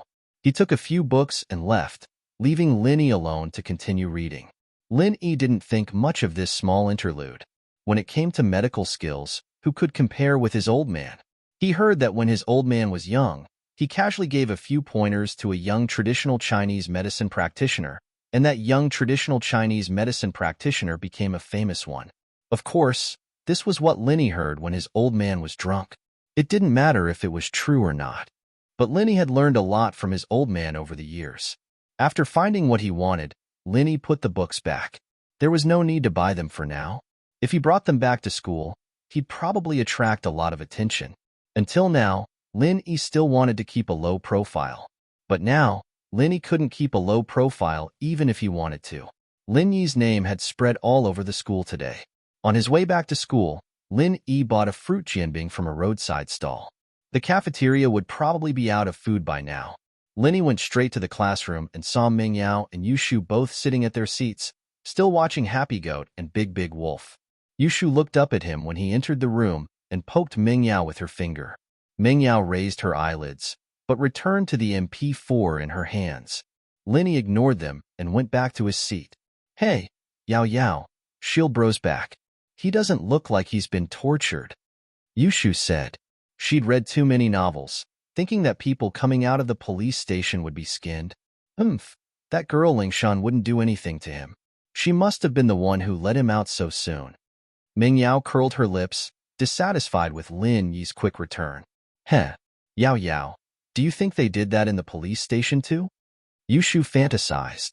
Shu, you're too evil. Ming Yao frowned. Don't disgust me. I don't want to throw up what I ate in the afternoon.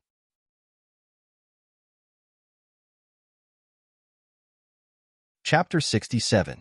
Changing classes? Boss, are you all right? Kong Xiaobo had been in a state of shock the entire morning. The past 2 days had been the most manly he'd ever been in his life. Kong Xiaobo had once seen a post on the internet about things a man should do before the age of 30, one of which was to get into a fight. Kong Xiaobo had thought that he wouldn't be able to do it, but it happened right before the college entrance exams.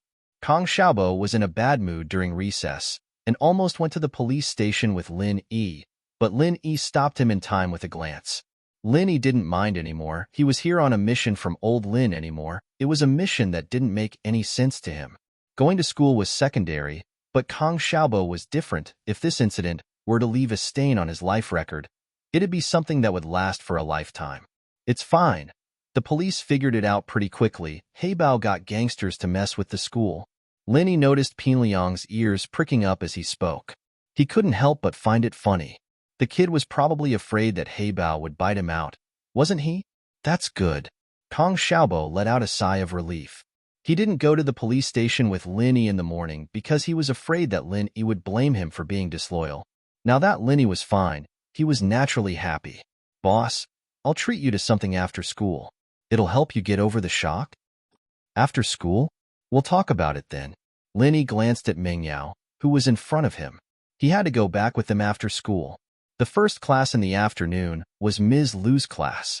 Ms. Lu evidently knew that the incident this morning had something to do with Pinliang, but she didn't bring it up. After all, it was best to minimize the incident as much as possible. She didn't want the other students to be affected.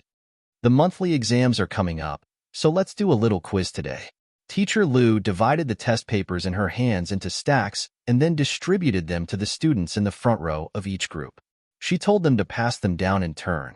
In the third year of high school, there was basically a small test every 2 days and a big test every Monday. Many people were already used to it. Although what happened in the morning brought a ripple to the dull and boring study life, there was no extra time to think about things that had nothing to do with study in the short term of high school life. Although what happened in the morning brought endless shock to the first and second year students, for the third year students, it was just a small interlude in their intense study. Of course, the few delinquents who didn't study were an exception. It was an English test paper that was passed to Lin Yi. English was Lin Yi's strong suit. Lin Yi was not only proficient in English, but he was also proficient in many languages around the world. This was also a requirement for the mission. Lin Yi didn't want to show off too much. In this key class of a key high school, maintaining an average standard was enough to get into a good university, so Lin Yi didn't need his results to be too good. After all, it was to accompany Meng Yao to study, and he didn't know when he would finish. So, when Lin Yi answered the questions, he purposely made some mistakes and asked Kong Xiaobo to help him hand it in after class. Boss, how was the test? The questions were pretty hard this time. There were a lot of new words that I've never seen before. Kong Xiaobo's results weren't outstanding, it was just average. It's just so. Lin Yi smiled. Not too good.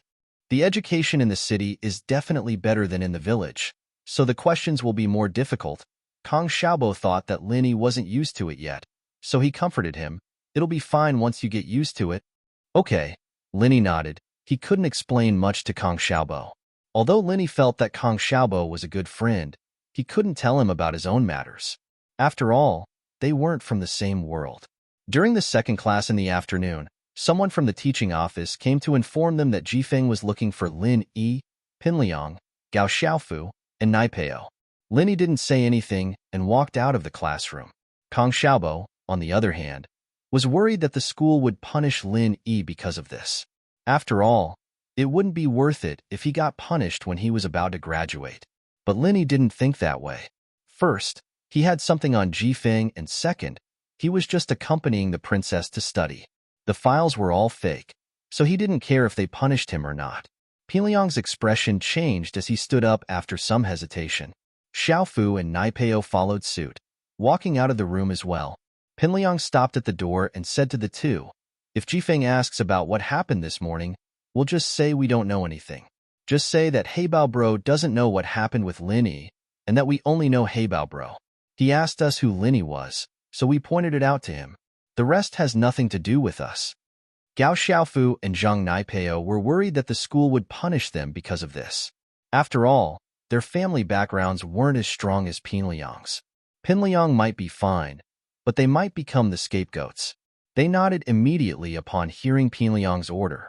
Pinliang looked at Lin Yi's back and clenched his fists hatefully. He'd lost so much face today, and it was all because of this transfer student. He didn't expect Lin Yi to be this strong. It seemed like his usual method of talking with his fists wasn't working anymore. Zhifeng, on the other hand, knew that Pinliang and the others were making things up after listening to their story. He'd already gotten news from the police that Heibao was the security captain of Pinliang's father's nightclub. A security captain coming to school to cause trouble for Lin Yi? Zhifeng wouldn't believe that this had nothing to do with Pinliang, but he'd asked the principal for permission, and because of Pinliang's family background, he decided to keep it low-key. Heibao had already taken responsibility for everything at the police station, and Zhifeng didn't need to offend anyone anymore. He told Pinliang and the others a few words before letting them go. When only Lin Yi was left, Zhifeng didn't ask about what happened this morning. It was obvious that Lin Yi had nothing to do with it, so there was no need for him to ask.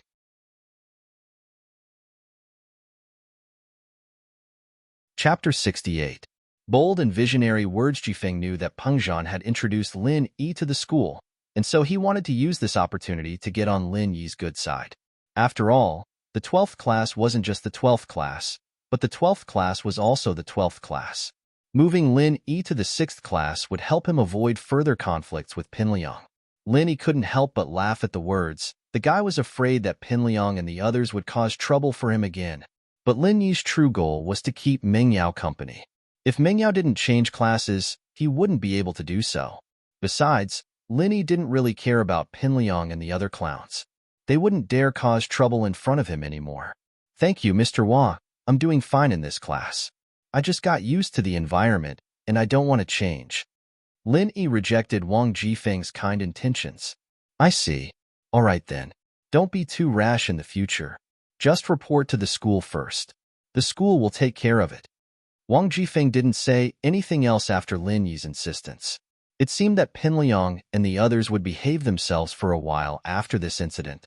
The English test results came out during the night study session. As expected of an important class in an important school.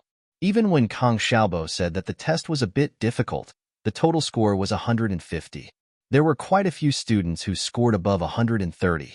Kang Xiaobo scored 111, and Lin Yi scored 109. Naturally, Lin Yi did it on purpose. He just wanted his results to be below average in class. He didn't need to draw attention to himself. What surprised Lin Yi, however, was the fact that Meng Yao and Yushu had taken up 2 spots among the students who scored above 130.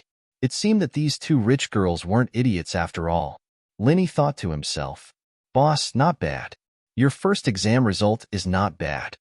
Kang Xiaobo saw that Lin Yi was only 2 points lower than him, and he was secretly surprised. There must be some luck involved, Lin Yi thought to himself. If he had known that this question would be difficult, he would have made a few more mistakes. Let's go eat something tonight? My treat? Kang Xiaobo had talked to Lin Yi about this at noon, but Lin Yi did not agree at that time and said that they would talk about it at night. Let's do it on the weekend. My house is quite far from the campus. If I go back late, there won't be a car, Lin Yi said to Kang Xiaobo apologetically. Oh, that's true. There are only a few buses near the school. Let's talk about it on the weekends. Kang Xiaobo obviously misunderstood Lin Yi's meaning. Lin Yi thought that Kang Xiaobo was a good person and that he didn't want to lie to him. But Lin Yi didn't want to expose the misunderstanding. Lin Yi really did mean that Meng Yao's villa was quite far from the school, and Faubert's car wouldn't be waiting for him all the time. There would be no car if he went back late. Lin Yi and Kang Xiaobo walked out of the school gate together after school. He watched Meng Yao and Yushu get into Faubert's Bentley from the corner of his eyes before turning to Kang Xiaobo. I'm going. See you tomorrow. See you tomorrow. Kang Xiaobo was in high spirits today. He'd wanted to have dinner with Lin Yi and drink some wine, but Lin Yi didn't have the time. He had no choice but to give up on the idea. What's the rush? Stand right there. The sudden voice startled Kang Xiaobo. He looked up to see Pinliang, Naipeo, and Xiaofu blocking his way. The one who spoke was Gao Xiaofu. Pinliang called his family during the break and learned that Heibao had taken responsibility for everything, but Pinliang's father still gave him a good scolding. Pinliang was getting more and more pissed off. It was all Lin Yi's fault, and he couldn't afford to offend Lin Yi. All he could do was sulk.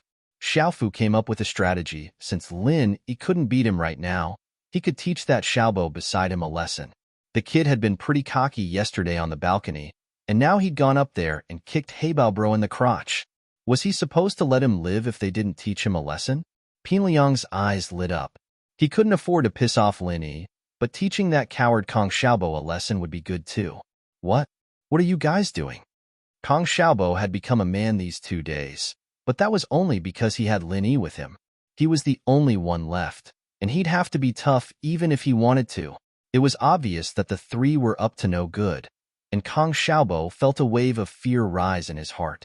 What are you doing? Don't you know what you've been doing these 2 days? Pinliang smiled coldly as he reached out and patted Kong Xiaobo's face. Kong Xiaobo, I never knew that you were a hidden character. What did I do? Kong Xiaobo knew that even if he begged for mercy, it wouldn't do anything. Since he was already enemies with Pinliang, he might as well go all the way. At most, he'd get beaten up, but he wouldn't be able to kill him. You're talking tough, aren't you? Pinliang looked like he had Kong Xiaobo in the bag. What? You dare to do it, but you don't dare to admit it? Or is it because that transfer student's backer is gone, and you're not confident anymore? Pinliang was finally able to vent his anger, but he felt a little sullen when he thought about it. He had to bully a normal student to vent his anger. Kong Xiaobo knew that he wouldn't be able to avoid the beating today. He was going to die either way, and he straightened his neck. Pinliang, if you touch me today, I'll pay you back 10-fold, 100-fold. Come at me if you dare. With that, Kong Xiaobo closed his eyes, looking like he was going to die a martyr's death. Fuck, you're still so stubborn? Interesting. Brothers, what are you waiting for? Let's do it. Pinliang saw that Kong Xiaobo wasn't begging for mercy, so he stopped talking to him. Liang bro, Xiaofu suddenly tugged at Pinliang's sleeve nervously. What's wrong? Pinliang frowned. What's wrong? Xiaofu pointed not far away, panicking. Liang bro, look over there. What? Pinliang looked impatiently at the direction Xiaofu was pointing at, and was shocked to see Lin Yi walking towards him with a smile on his face. But in Pinliang's eyes, that smile looked like the smile of a demon. Why was he back? Didn't he leave already? Pinliang was startled. This Lin Yi was a madman. What was he supposed to do if he waited for Lin Yi to arrive?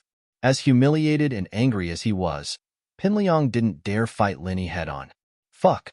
Revenge is a dish best served cold. I'll return the humiliation I received today 100-fold in the future.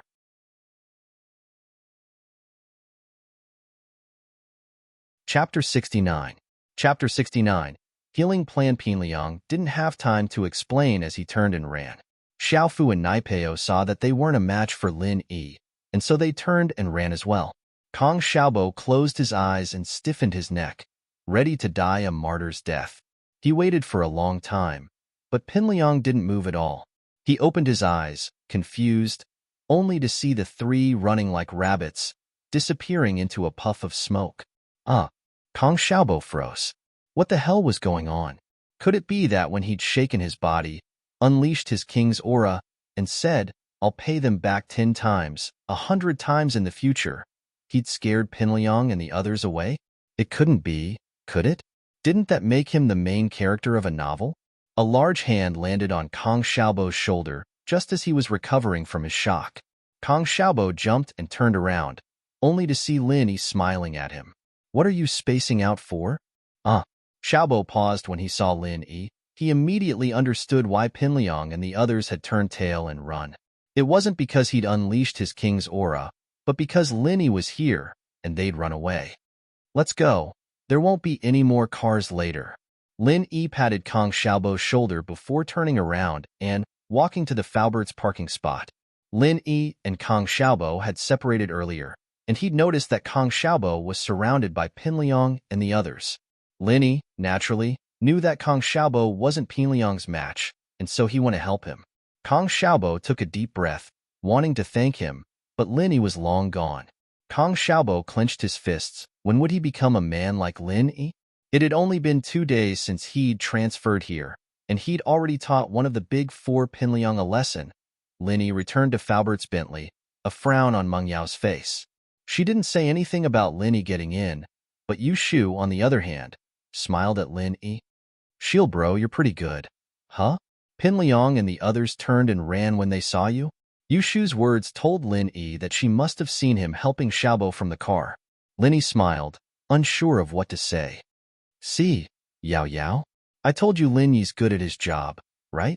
With him by your side, Pin Liang won't bother you anymore." Yu Shu tugged at Meng Yao's hand.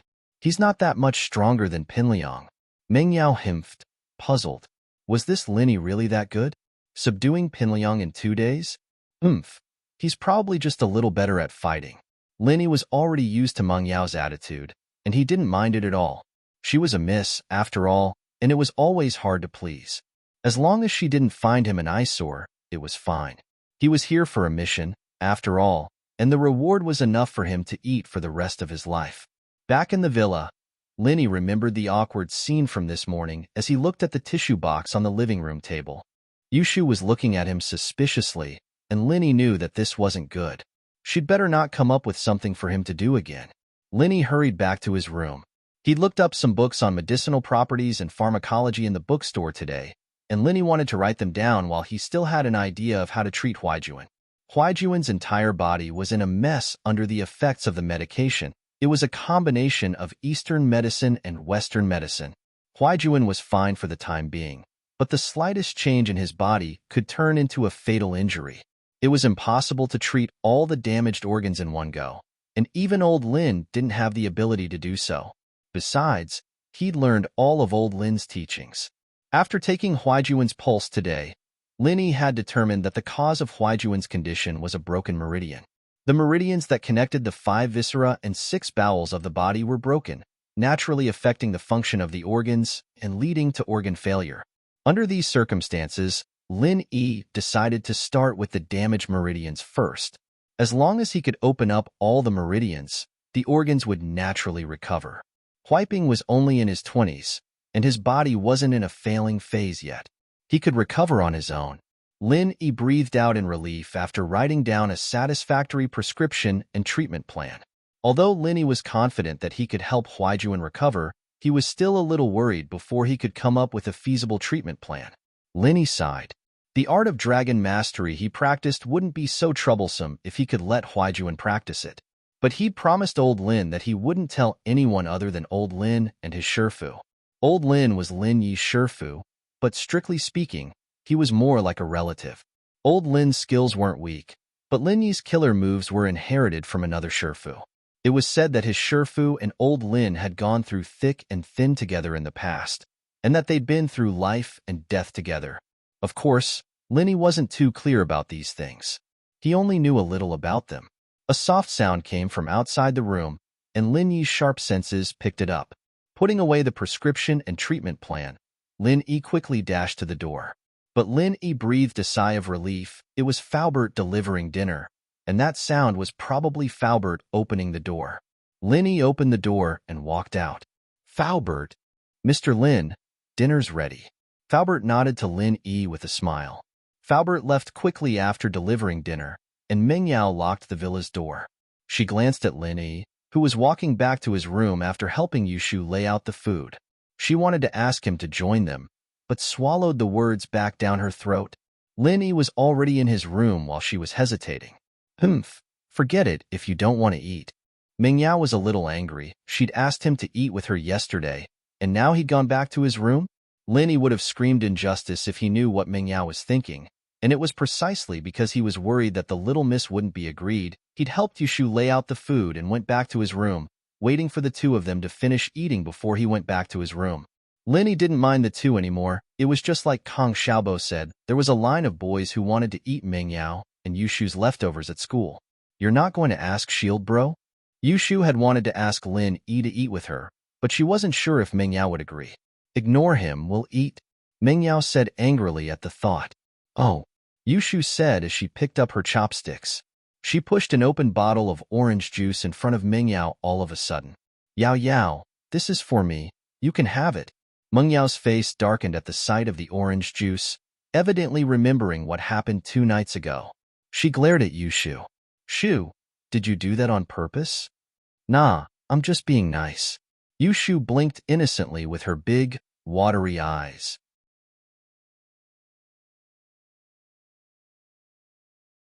Chapter 70. Chapter 70. Lin Yi's weakness. Meng Yao and Yushu couldn't really eat much, after all. Before Lin Yi came, they'd always be left with more than 3/4 of their food. But for the sake of balanced nutrition, Faubert still stuck to 4 dishes and 1 soup every day, with at least 3 dishes and 1 soup. Even the best chef couldn't make too little of a dish. Not only would it be difficult to control the heat, but it'd also be difficult to control the balance of the seasonings. In order not to affect the taste, it was better to stick to the normal size. Meng Yao found the food tasteless after a couple of bites. Before Lin Yi came, she and Yushu would talk about interesting topics as they ate, and the meal would take more than half an hour. She didn't know why, but the scene of Lin Yi standing up for her at the bank kept popping up in her mind. Was this guy an idiot, or was he serious about his job? There was no point in risking his life for a few tens of thousands, was there? Meng Yao didn't know where her father found a guy like this, but her dislike for Lin Yi seemed to have lessened quite a bit. Was it because he saved her yesterday? Fine, she'd keep him by her side for now. It wasn't a bad idea to have him as a fighter. I'm full. Thinking back to her attitude towards Lin Yi, she felt that it was a bit too much to let him eat her leftovers. What's wrong? Yao Yao, why are you eating so little? Yushu looked at Meng Yao, a little surprised. The girl had only moved her chopsticks a few times, and it was still vegetables. It's nothing, just a little tired. Meng Yao shook her head. I'm going upstairs. Get Lin Yi to eat with you. Yushu blinked. What was Meng Yao up to? Meng Yao felt a little irritated. The guy she hated the most had saved her yesterday, and now he was putting on airs when she was trying to be nice to him. Forget it if you don't want to eat. I won't eat either. You don't want to eat if you want. Yushu blinked in confusion as she looked at Meng Yao's exhausted figure. Could it be that what happened last night had scared her? That's not right. It's been a day and a night. Isn't his reaction a little too slow? Yushu put down her chopsticks and ran to Lin Yi's room, knocking on the door. Hey, shield bro, come out and eat. Lin Yi opened the door and looked at Yushu. You called? Would I call Yao Yao shield bro? In this villa, you're the only one who can be called brother, right? Yushu slapped her forehead. Oh, I remember now, General Weiwu, doggy bro. Lin Yi was speechless. Comparing himself to a dog? Let's go, time to eat. I'm starving. With that, Yushu walked towards the restaurant. Lin Yi looked at the restaurant, but Meng Yao wasn't there. He followed Yushu in, puzzled. Where's the miss? You said Yao Yao? She said she wasn't hungry, so she took 2 bites and went upstairs. With that, Yushu pointed at the seat Meng Yao had been sitting at. Sit, hurry up and eat. The food's ready for you. Oh. Lin Yi looked at the table. The rice was already in front of him. Since Meng Yao had gone upstairs, Lin Yi didn't need to be courteous. Yushu was a little weird, but it wasn't a big deal. Gaga. Yushu looked at Lin Yi evilly as he picked up his chopsticks and put a mouthful of food into his bowl, shoving it into his mouth along with the rice. Joy blossomed in her heart, and she clenched her fists under the table. Yay! She'd tell Yao Yao later that she'd avenged her. She ate Lin Yi's saliva yesterday, and today Lin Yi used her chopsticks to eat the leftover rice. Lin Yi ate her saliva, and now they were even. Eat slowly. Here's some water. Yushu handed the orange juice to Lin Yi. Oh, thanks. Lin Yi really did feel like he was choking at Yushu's words. He took 2 sips of the orange juice and realized something was wrong. This orange juice. Oh, Meng Yao left after 2 sips, and I didn't want to waste it, so I gave it to you. Yushu said innocently as she looked at Lin Yi. Right, you wouldn't dislike her, would you? You wouldn't go rinse your mouth and vomit too, would you? Oh, Lin Yi replied, expressionless. He knew that Yushu was doing it on purpose, but it wasn't a big deal to Lin Yi. Back in the primeval forest, he'd basically used all his metal as weapons, leaving only a set of tableware for everyone to use. Lin Yi had long since developed this mentality. Plus, not everyone could just eat a beauty's saliva. Maybe that idiot Pinliang would go for Meng Yao's spit if she wanted to, Lin Yi thought evilly. Yushu was a little disappointed that Lin Yi didn't have any reaction, but then she remembered that she'd taken a sip of the orange juice before. Didn't that mean? Yushu couldn't help but blush at the thought. But after diluting Meng Yao's saliva, there shouldn't be anything up there anymore, right? Yushu comforted herself. Yes, that must be it. Hey, shield bro, I'm thirsty. Get me a glass of water, Yushu ordered. She was starting to get a little salty. Go yourself. Lin Yi didn't even raise his eyes as he continued eating. Toilet paper. TV. Yushu coughed. Lin Yi rolled his eyes. This was a secret signal. What was with that? Lin Yi got up helplessly to get Yushu a glass of water. Yushu treated him pretty well, thinking about him even when she was eating. Lin Yi decided to hold it in. If Huaijuan knew that Lin Yi was serving the two misses all day, he'd probably be laughing his ass off. He poured Yushu a glass of water. Lin Yi knew that her glass was pink, so he was familiar with it.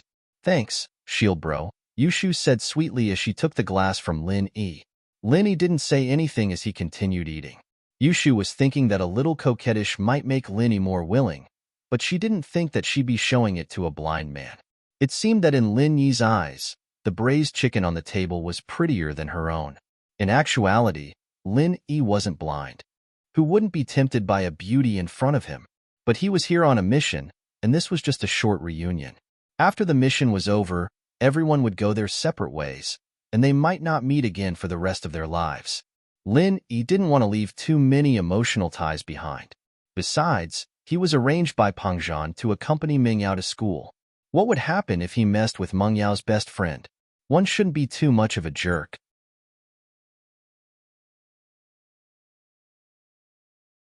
Chapter 71. Chapter 71. The mysterious Jade. Lin Yi went to clean the table after dinner. Faubert used to take away the food containers the next morning, and someone would clean them up when they got to the hotel. Lin Yi, however, didn't like the greasy ones and decided to clean them up. Shield bro, you're a good family man. Whoever marries you will be in luck. I'm going upstairs. Yushu encouraged Lin Yi before going upstairs. Marry me? Lin Yi felt a chill run down his spine. His first thought was that this girl had some sort of male chauvinist fetish. But Lin Yi was used to Yushu's weird antics anymore. He didn't say anything about it. Lin Yi put the containers back into the plastic bag before turning off the lights and heading to his room. The second 5-year period was drawing near, and Lin Yi was starting to get impatient. His body had changed a lot after practicing the first stage of the art of dragon mastery, and his meridians were firmer than before. His agility and agility were a lot better than a normal person's as well. In the eyes of a normal person, he'd be a master amongst masters, but this only made Lin Yi more expected. If the first stage was already like that, then what would the second and third stages be like? Besides, what other things would there be behind the stone door of the cave, other than the subsequent parts of the art of dragon mastery? Lin Yi touched the jade pendant in front of his chest. Just this pendant alone was enough to bring him endless benefits if there were other things behind the stone door. Just the thought of it excited him. He'd even saved the lives of his comrades and himself many times with just this pendant. Lin Yi still hadn't fully grasped the function of the pendant yet. But the pendant's ability was very mystical. It was as if it could read his thoughts. If someone wanted to harm him within a certain range, the pendant would send him a signal, letting him know in advance. It was because of this that Lin Yi and his comrades were able to survive the rain of bullets in the primordial forest time and time again. This was the Jade Pendant's early warning function. Another function of the Jade Pendant was that if there was someone who he had seen before and had tried to harm him within a certain range of him, even if that person concealed his murderous intent and did not release any malicious intent towards Lin Yi for the time being, Lin Yi could use the Jade Pendant's signal to gradually lock onto that person's existence. The closer he got to this person, the stronger the signal from the Jade Pendant. In the end, battles between experts would often turn into sneak attacks and assassinations. If the first strike failed, they would quickly retreat. They would not engage in a prolonged battle. Those who had fought with Lin Yi once, even if they escaped under the cover of Lin Yi, were still somehow found and killed by Lin Yi. As a result, Lin Yi's teammates called him Eagle. An eagle was an animal that rarely got away once it set its eyes on its prey. Of course, The jade had many other extensions. It could warn him of bad things, and it could warn him of good things as well. It was just that the signal was different, and Linny didn't know how the jade was affecting him, but he didn't know how it was affecting him. At least the people around him weren't affected at all. But the signals that Linny had figured out were only these three. Under other circumstances, the jade would also send out other signals, but Linny didn't know what they meant, nor did he know what triggered the reaction from the jade. Yushu went upstairs and pushed open the door to Meng Yao's room. Meng Yao was curled up on the bed eating chips, an English textbook on her lap, marking today's exam papers. Eating too many snacks will affect your growth. Yushu looked at Meng Yao with a smile, remembering what happened to Linny before. Her smile widened. What are you smiling at? Meng Yao was confused by Yushu's smile, feeling uncomfortable all over. She looked at herself from head to toe, but didn't see anything wrong with her. Wasn't it just a bag of chips? Was Yushu mocking her chest for not being as big as Meng Yao's? Yao Yao, let me tell you something fun. I've avenged you. Yushu sat on the bed sneakily, snatching the bag of chips from Meng Yao's hands. Didn't you say that eating snacks will affect your growth? Meng Yao glared at her. What revenge? Why are you being so secretive? Hee, I've developed very well. My height is very balanced already. Yushu popped a chip into her mouth nonchalantly. I called Shield Bro over for dinner after you left just now. You know what? Then, I told him to sit at your seat. Told him that I've already filled his bowl, and he ate it. What's wrong with that? You're not trying to say that he ate my leftover bowl of rice, are you? Meng Yao's eyes widened. He even used your chopsticks. Yushu said proudly. What do you think? Now that he ate your saliva, he's avenged you, right? What nonsense. Meng Yao shook her head. Isn't he still taking advantage of me? Yushu thought to herself. You ate his saliva, so you're taking advantage of him? But thinking about it, that was indeed the case. If it were any other boy in school, they'd probably be happy about it. All right, let's not talk about him. Meng Yao was a little annoyed and didn't want to talk about Linny. Aren't you going to tidy up the mistakes in the English test? Yeah, I'll do it now. Yushu stopped joking around and took out the test papers from her bag. She started tidying them up with Meng Yao. Meng Yao and Yushu weren't stupid, but it was useless if they didn't work hard.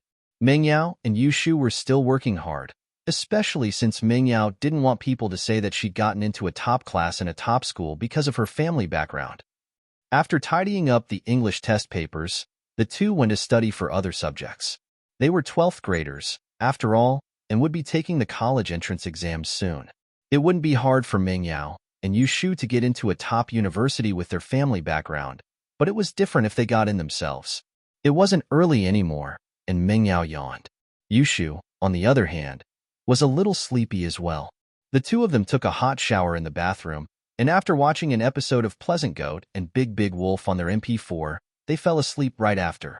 Lin Yi, on the other hand, practiced the art of dragon mastery the entire night, replenishing his stamina after a night of training. It was more than enough for a few hours of deep sleep. It was already 5 in the morning when Lin Yi opened his eyes and let out a breath of turbid air. Lin Yi went to the washroom to wash up. He wouldn't watch TV this morning no matter what.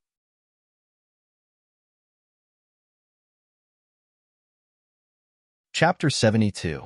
Being set up, Lin Yi had learned from Faubert that Meng Yao and Yushu ate breakfast in the school cafeteria every morning if he wasn't here.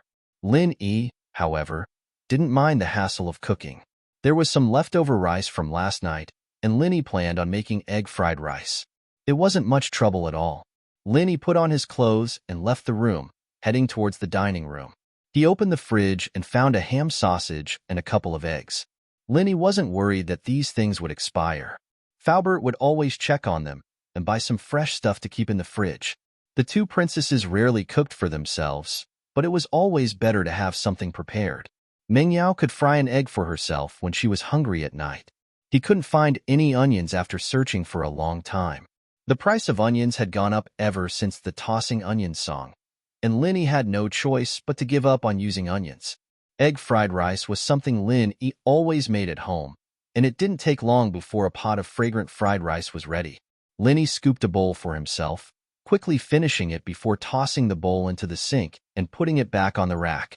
Lin Yi didn't want yesterday's incident to repeat itself, either, so he decided to put the cutlery away after washing it. Perhaps he'd made some noise, but it wasn't long before Ming Yao and Yushu came downstairs in their pajamas, yawning and yawning. The two were wearing cartoon pajamas, looking very cute. It didn't seem to match their age, but Linny understood when he remembered that they watched cartoons all the time. Girls, especially young misses, were a little childish. Still, the two beautiful legs beneath their pajamas made Lin Yi's blood boil. Couldn't these girls be a little more careful at home? Did they really think that he didn't exist? Didn't they think that he wouldn't push them down? Ugh, not really. Wow, Shield Bro, you prepared breakfast for us again. Yushu wrinkled her nose as she followed the scent to the kitchen. Ah, it's egg fried rice today, my favorite. Ahem. Mingyao wasn't too happy with Yushu's obvious reaction. How could she let that Linny get all cocky? Yao Yao, do you want some? Yushu took a bowl and filled it for herself before asking Mingyao. I don't like it. Mingyao still couldn't let go of her pride. Wouldn't eating Lin Yi's food be the same as eating his food? Although she ate it yesterday and the day before, today. Sigh, little Shu was really something. She ate it, but she acted like it was delicious. Let's eat together. I cooked quite a lot. It'll be a waste if you don't eat. Linny smiled, as if he could tell that Mingyao wasn't telling the truth. Oh, teacher said we shouldn't waste food. I'll eat a little then. Mingyao said after some hesitation, using Lin Yi as an excuse. Linny didn't say anything. The miss knew how to be frugal now. You guys eat. I'm going out for a walk, Linny said, worried that Mingyao would feel awkward if he stayed. He turned around and walked out of the villa. Yao Yao, didn't you notice? Shield Bro's a very considerate man. He can fight, he can cook, and he's pretty handsome too. Yushu whispered to Mingyao as she ate. Shu, are you serious? 2 bowls of noodles and 1 bowl of egg fried rice is enough to melt you? You're already speaking up for him? Mengyao's eyes went wide as she looked at Yushu. You're not in heat, are you? You're the one in heat. Yushu blushed. I'm just afraid that someone else will get to him first, and you'll regret it. That fox Lingshan's pretty interested in Shield Bro. They've only known each other for 2.5 days, and they're already getting intimate with him. Him? Who cares? Mingyao curled her lips. I don't think he's a good person. Lingshan just needs to seduce him. Speaking of Lingshan, Yushu was a little troubled. Why did her brother like a woman like that? If he knew what was going on between Lingshan and Linny, he'd go crazy. Achoo! Linny sneezed as soon as he stepped out of the door. What was wrong with him? Did he catch a cold? It wasn't cold in the morning, was it? Of course, Linny didn't know that the 2 girls were talking about him while eating his egg fried rice. Linny had been living in the villa for 3 days now, but this was the first time he took a good look at the outside of the villa. This was obviously a place where the rich lived. Those who could afford a house here had to be rich or powerful. Yushu's identity made Linny suspicious. He hadn't seen her family before, but the fact that she lived alone in a villa meant that her family wasn't ordinary people. A black Ferrari came speeding from afar, the engine roaring loudly. When it got close to Linny, the Ferrari slowed down noticeably. The person in the car looked at Linny, confused. He'd seen almost all the young masters and ladies in the area, but Linny didn't look familiar. The Ferrari stopped in front of Mengyao's villa, and the driver rolled down the window. It was a young man. Hey bro, you just moved here, right? The young man asked Linny. Me? You could say that. Linny didn't know who this person was, but since he didn't show any other intentions, Linny gave him some face and replied, My name is Sunny Kai. If you have any trouble in the future, you can use my name. I'll take care of everyone in our Seaview Villa Bay. The young man said to Linny. Okay, thank you. Linny looked at the enthusiastic Sunny Kai and nodded. Although he didn't need anyone to take care of him, this Sunny Kai didn't seem to have any bad intentions, so Linny wouldn't reject him.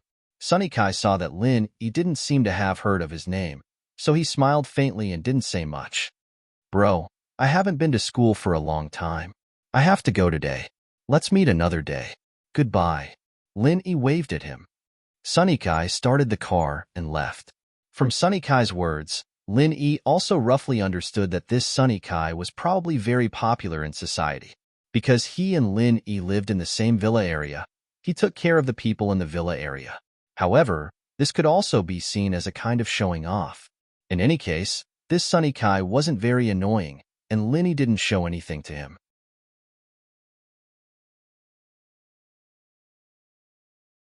Chapter 73. Free Chef. It wasn't long before Faubert's Bentley stopped in front of the villa, and Faubert paused when he saw Lin Yi standing there. "Mr. Lin, why are you here?" Faubert asked curiously as he got out of the car, looking at Lin Yi curiously. "I came out for some fresh air, and to see what kind of people live around here," Lin Yi said. Faubert nodded. "Meng Yao and the others aren't out yet? I'll go get them." Meng Yao and Yushu walked out of the villa as they spoke, laughing and chatting with each other. They greeted Faubert when they saw him and got in the car. Lin Yi got in the passenger seat naturally, and Faubert started the car and drove slowly towards the school. The two had been whispering to each other ever since they got in the car. The Bentley was quite spacious, and Lin Yi didn't want to eavesdrop on their conversation. He didn't really care what they were talking about. Yushu nudged Meng Yao after a while. "Why don't you tell me if you like it?" "What do I like? I'm just having a bite or two. It's fine if you don't tell me." Meng Yao himphed, ignoring Yushu. Yushu didn't have a choice. She wrinkled her nose. All right, I'll tell you." Their voices were louder and clearer, and Lin Yi could hear them from the passenger seat, but he didn't know what they were talking about. "Faubert, can you get some fresh ingredients when you come back tonight?" Yushu said to Faubert, who was driving. "Oh, ingredients?" Uncle Fu was slightly startled. "Are they fresh vegetables and meat?" "Yeah, eggs, seasonings, and whatnot. It's fine as long as it's all there is." Yushu nodded. "All right." Faubert was a little puzzled. He'd prepared fresh meat and vegetables for them before, but a lot of it had expired. Faubert only prepared a small amount after that, just in case. He didn't expect Yushu to ask him to prepare a whole bunch all of a sudden. Judging from Yushu's conversation with Meng Yao, there was an 80% chance that Meng Yao was part of it as well, and so Faubert didn't ask any questions and agreed without hesitation. "Yay, Sister Yao Yao." Yushu raised her hand excitedly, intending to give Meng Yao a high five. Meng Yao glared at her. "You only know how to eat. Let's see if you'll be able to get married when you turn into a pig." Lin Yi, on the other hand, was speechless. He'd be an idiot if he didn't understand what Yushu was up to. Buying so many ingredients, did he think he was a chef?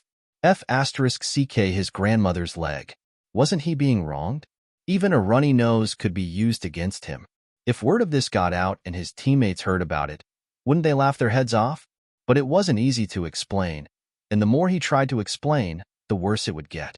Lin Yi could only endure it. He'd just treat it as a mission, and this reward was enough to feed him for the rest of his life. Lin Yi didn't think that it was a big deal now. Compared to the North African jungle, where even a spider could kill him, life here was much better. He could go to school, and he could hit on girls. Ugh, hitting on girls didn't seem very reliable. Lin Yi saw Yushu winking at him in the rearview mirror. He closed his eyes and pretended he didn't see it. Yushu squeezed her eyes for a long time, and finally found a few difficult expressions to piss Lin Yi off, only to realize that Shield Bro had closed his eyes. Yushu's anger flared up, and her face started cramping up. "Shu, what are you doing? What's wrong with your face?" Meng Yao noticed something wrong with Yushu as well. It's nothing. It's just a toothache." Yushu held her breath. She couldn't tell Meng Yao about this, or she'd laugh her head off. "So it's a toothache. I thought your eyes were broken when I saw you squeezing your eyes." Lin Yi interrupted faintly, taking it as revenge for calling him a chef. "Huh." Yushu smiled instead of getting angry. So the guy didn't just close his eyes and saw her face. Her cramping wasn't for nothing. Yushu was happy again at the thought. "Shu, why are you smiling when you have a toothache?" Meng Yao didn't know what was going on, and she was even more confused when she saw Yushu grimacing. It's nothing.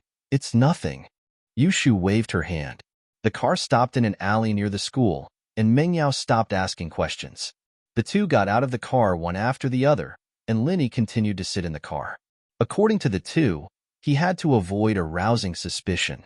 "Mr. Lin, I'll take you to the hospital to change your bandages," Faubert said as he started the car. Change my bandages? Lin Yi remembered that his leg injury hadn't healed yet, and the pain was nothing to Lin Yi. Lin Yi wouldn't have remembered it if he hadn't brought it up on purpose. All right. Lin Yi thought that he'd have to go to the pharmacy later. He'd have to concoct some medicine first. Normal medicine would heal too slowly. He'd also have to concoct the medicine for Huijuan. The car arrived at Songjiang's First People's Hospital, and Faubert parked the car while Lin Yi went down to change his bandages. Lin Yi didn't see the pretty nurse Guan Xian when he arrived at the surgical treatment room. The nurse on duty this year was a middle-aged woman, and Lin Yi felt relieved. Thank goodness she wasn't here, or it'd be awkward again. Hi, I'm here to change my bandages, Lin Yi said as he handed the document to the nurse. Oh, you can sit over there, the nurse said as she looked at the document Lin Yi handed over. She quickly prepared the bandages and said to Lin Yi, "Pants off." Aren't we supposed to close the door?" Lin Yi asked, a little embarrassed that the door wasn't closed yet. "What's there to be afraid of, young man? Hurry up," the nurse said fiercely. "This is a hospital. Who wants to look at your butt?" Ugh. All right. Lin Yi was speechless.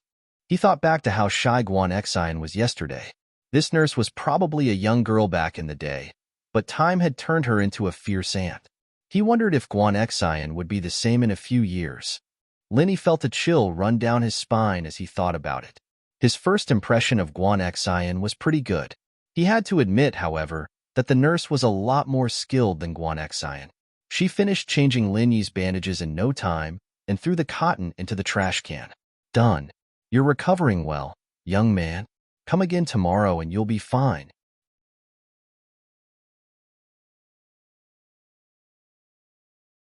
Chapter 74. Chapter 74. The man in the washroom. Lin Yi had wanted to buy some Eastern medicine from the pharmacy near the hospital, but the prices there were a bit higher than usual. Lin Yi decided against it after some thought. He had some money on hand and Peng Zhan's bank card, but the Eastern medicine he needed wasn't something ordinary. Most of them cost tens of thousands of dollars. "Mr. Lin, Mr. Chu called just now. He'd like me to bring you to him if you're free," Faubert said to Lin Yi after getting in the car. "Oh, Uncle Chu's looking for me? Bring me to him then. You know, Faubert, I don't have much to do other than school." Lin Yi didn't know why Peng Zhan was looking for himself. Perhaps it was because of the bank robbery or the conflict with Heibao yesterday. "All right, I'll contact Mr. Chu right now." With that, Faubert took out his phone and dialed Peng Zhan's number, telling him that he and Lin Yi were heading over right now. The security guards at the underground parking lot recognized Faubert's Bentley and opened the gate before the car even got close. Lin Yi didn't comment on the security guards' fawning behavior. Faubert's car was a bit more expensive. It'd take some effort to find an identical one with the same brand. But the robbers from that day weren't normal people. There had to be someone behind them. Fortunately, it wouldn't affect the company too much even if they entered the underground parking lot. So Lin Yi didn't say anything. They got in the elevator and arrived at Peng Zhan's office. Faubert knocked on the door and opened it to take a look. As the closest person to Peng Zhan, he naturally had the right to enter and exit the office at will, even if there were other people in the room. But Faubert closed the door after one look, turning to Lin Yi. "Mr. Lin, Mr. Chu's talking to someone right now. Can we wait a bit?" "All right." Lin Yi nodded. Peng Zhan, as the chairman of a mega corporation, couldn't just sit around and wait for Lin Yi to come knocking on his door. There were plenty of things he could do in the meantime. "I'm going to the washroom. Call me if you need anything." "Okay, Mr. Lin, the bathroom is over there." Faubert pointed in the opposite direction of the chairman's office. On this floor, almost all the senior leaders of the group had their own restrooms in their offices, so they didn't need to go to the public restroom. Naturally, the farther the public restroom was from the chairman's office, the better. Lin Yi quickly walked to the bathroom. When he was about to reach the door of the bathroom, Lin Yi heard a man in the bathroom saying something in a low voice. It seemed like he was talking on the phone. Originally, Lin Yi didn't want to eavesdrop on other people's conversation. He didn't have the bad taste to pry into other people's privacy, but Lin Yi's hearing was very sharp. The man's mention of a name caught Lin Yi's attention. "I've waited for this opportunity for so long. That Chu Mingyao girl went to the bank to get a card. Who the hell are you looking for? What kind of people are you looking for?" The man seemed to be very angry as he shouted at the other side of the phone. He was afraid that others would hear him, so he tried to lower his voice. If it weren't for Lin Yi's exceptional hearing and the fact that he was standing at the door of the bathroom, even if others passed by, they wouldn't be able to hear what he was saying.